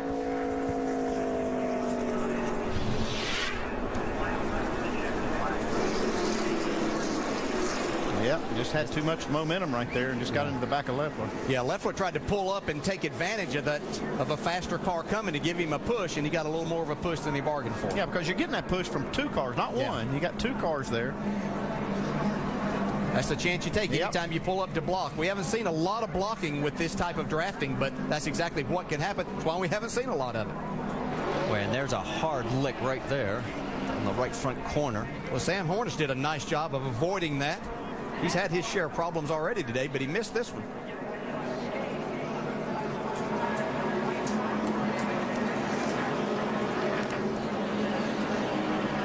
Yeah, you see right there when Leffler tried to move up in front of his teammates. That's just kind of a poor time decision.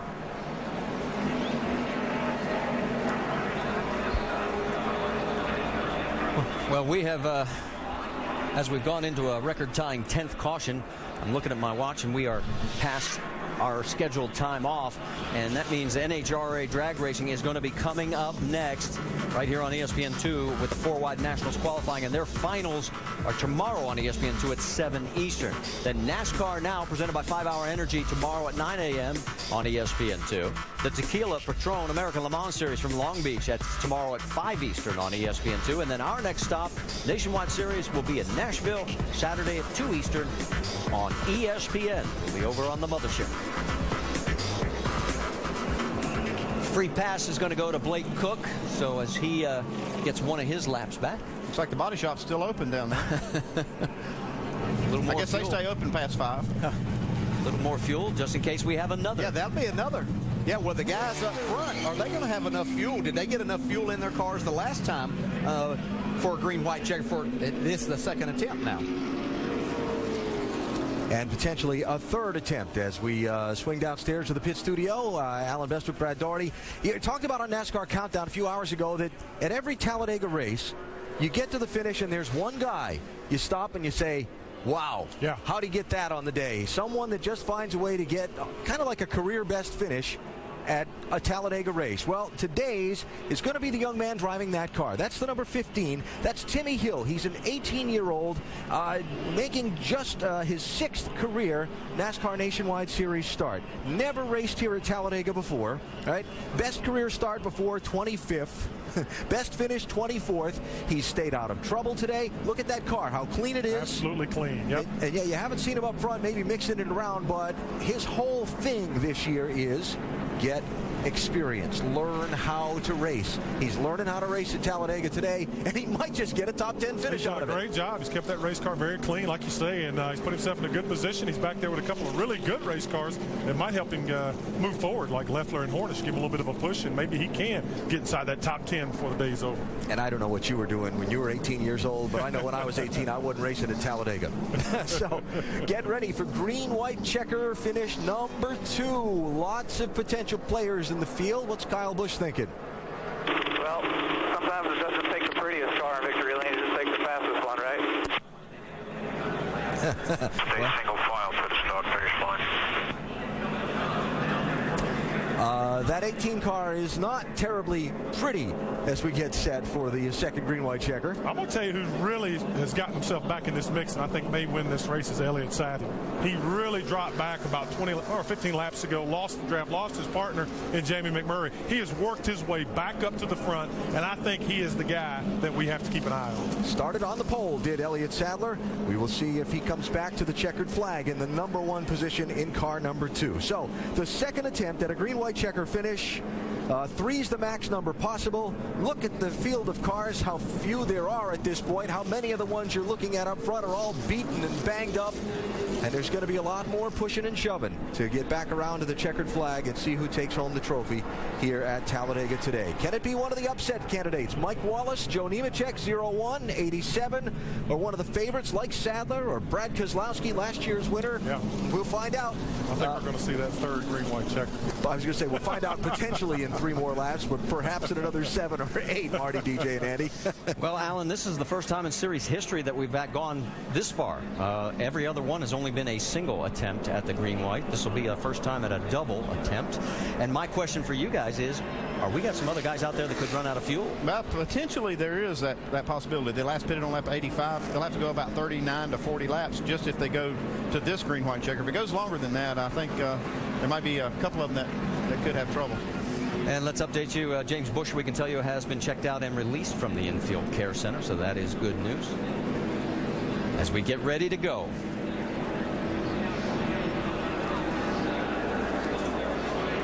I'm looking at those tires.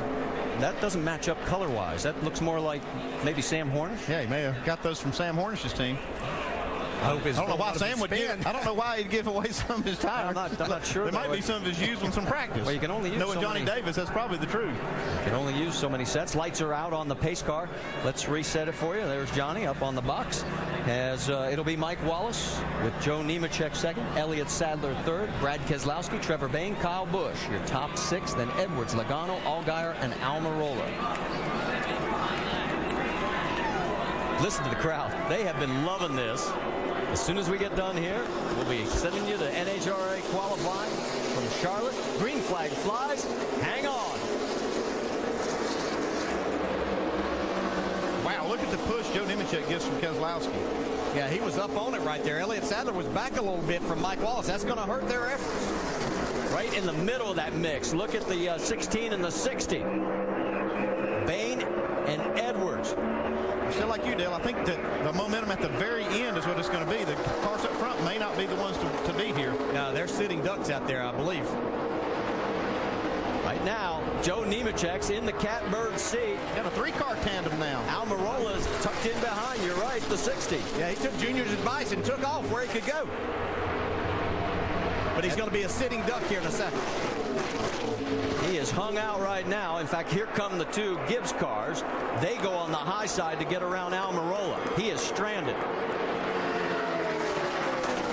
Coming towards the white flag. This race is official. We will finish it on this next lap, no matter what happens. Look out, it's going to get tight. Well, that got those separated, the 60 and 16 separated. And that may be all the others needed, because look at how far back they have dropped down the back stretch. It is the 18 of Kyle Busch. He has never won here in 7 prior starts. Look out. Mike Wallace, and he's up and over. Wallace gets back on all 4s. The 38 of Leffler is also involved. The race is going to end under caution. And we'll have to wait for NASCAR to give us the official as to which car was the leader. Mike Wallace able to drive this car right. I'm thinking Kyle Busch is going to be the winner of this race. Here's why you never give up. The scoring has the 18, Trevor Bayne, but they've switched it over to Kyle Busch. The 18 thinks he's won. He's giving Joey a little nudge. Yeah, he probably knows. That's rock, man. You absolutely rock, Jake. Well, that sounds like Trevor Bayne's radio, doesn't it? That was 18's radio, okay. That was Kyle Busch's radio. We are waiting for NASCAR to give us a freeze the field report. And they will figure out exactly who was in the position at the time the caution was thrown. Kyle pretty confident. Well, this has been his worst track. We talked about the fact 3 of those 7 prior races, he didn't even make it to the finish. Okay, we still don't know the exact time the caution came out, but here's the replay. See a lot of people with run. You can see Mike Wallace having a big run here, getting a push from Elliott Sadler. That's where it's all going to start, as he tried to make a move. Boy, and then he gets airborne. The caution does not come out right away here. It goes just a little bit longer before it does come out. Yeah, the 18 was in front at that moment. Carl Edwards gets spun in that altercation.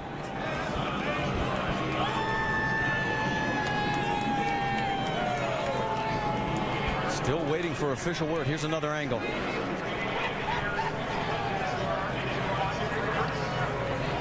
It's a lot of push and shoving. You know, Mike Wallace's car really was out of control the whole race. And we've just got the official word. Kyle Busch is your winner. So he has now won in all 3 series here at Talladega. We did somehow. I don't know how.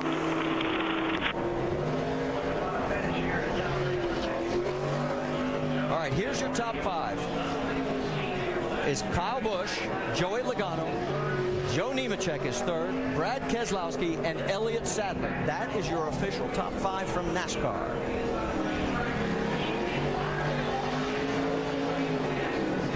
Dave Burns is caught up with a very disappointed Johnny Davis. Well, and Marty, he was able to climb down with just a bit of a smile there. Johnny, you were close until the end there. Yeah, it was a good race. Mike sure made this race team look good. We got his race car. You know, it was a good race. Brad done a heck of a job in the pits. Mike done a wonderful job driving. Jason Jarrett was a heck of a spotter. Joe Nemechek kept us going all day long. I mean, we couldn't have done it without Joe. Joe pushed us there, and it was just good, man. I don't know. It's close but no cigar, you know, but that's why we work 18 hours a day and 7 days a week at my shop with about 8 people, you know. So it's very rewarding to come here and do this with this group of cars and this people here. And you know, there's a lot of people here. We struggle paying our bills, man. There's a lot of people here trying to help us out of the Cup garage, out of the Nationwide garage. And like I said, I just couldn't thank James Finch enough for what all he's done for us. I guess we'll have to pay him for a race car now, but you know, we had a good day, and I'm sure he's smiling for us too. Him, Nick, and all those boys over at their shop. So. They showed them they were here today, guys, for sure. Vince Welch. With the 18 team and crew chief Jason Ratcliffe, the first time Kyle Busch has won a nationwide restrictor plate race for Joe Gibbs Racing, and it happens in the most unlikely of scenarios. How in the world did you guys win this race today? Well, I tell you what, we won it by having good teammates. We had a good pit crew on pit road that took a car that had a lot of damage, and it's ugly, or it was ugly about 30 laps ago. Right now it's looking pretty. But, you know, praise the Lord for good teammates, for sure. Joey Logano, Adam Stevens, all the guys on the 20 car, could not have done it without them. They were committed, you know, here about 15 laps ago. Joey said, all right, I'm committed, man. I'm going to push you all the way to the end if that's what it takes. So this win is, you know, this is their win as much as ours. We couldn't have done it without them. Kyle did an awesome job today. Both spotters, Eddie DeHunt and Mark Robertson, did a great job today for both cars. And this crew, man, I just can't say enough, you know, about them coming in, fixing this car, and never giving up. You know, you just never give up, and you get results like this. But like I said, praise the Lord for great teammates and an awesome day today. They won a lot of races, but I haven't seen many celebrations like this one down here today, Doc. And look at the damage on Joey Logano's Toyota Camry. Now, this is the windshield, folks. It was the air going underneath the windshield. This is the A-post, and it's peeled open, and you could actually look inside and see the driver people still sitting in the car. This car's been opened like a giant can opener, and yet somehow, Joey, this car ran and pushed your teammate to victory. How'd that happen? I just had Kyle, we, yeah, I mean, our car was okay. They were second, but, yeah, I wish we could have got to the checkered flag, and maybe we could have done something with Kyle there. Just, I was committed to pushing him, and we were going to get all the way to the front one way or the other, and then battle it off to the checkered flag. Just it's a bummer the caution came out there at the end. All I know is I saw a car go upside down, so in the mirror. But the GameStop car was good. Guys did a good job. Just man, it looks like we're at Martinsville more than Talladega. We're beating the heck out of these poor cars. I got hit in the door. My A-post falling apart. Bumpers are falling off every car. It's just it's crazy out there. But yeah, we got a good finish out of it. Just I'd rather be in victory lane. I think this is probably the 3rd or 4th time I think I've pushed people to the win. I just got to be on the other side someday. Yeah, Marty, 3rd year in a row he has pushed the eventual winner to the checkered flag here at Talladega. All right, Doc, let's take another wild ride and go on board with Trevor Bayne.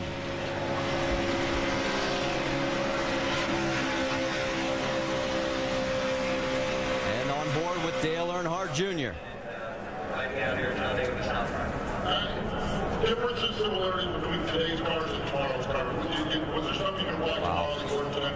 Well, I think the Cup cars Vince has caught up with the man who finished in third place. A great run for Joe Nemechek.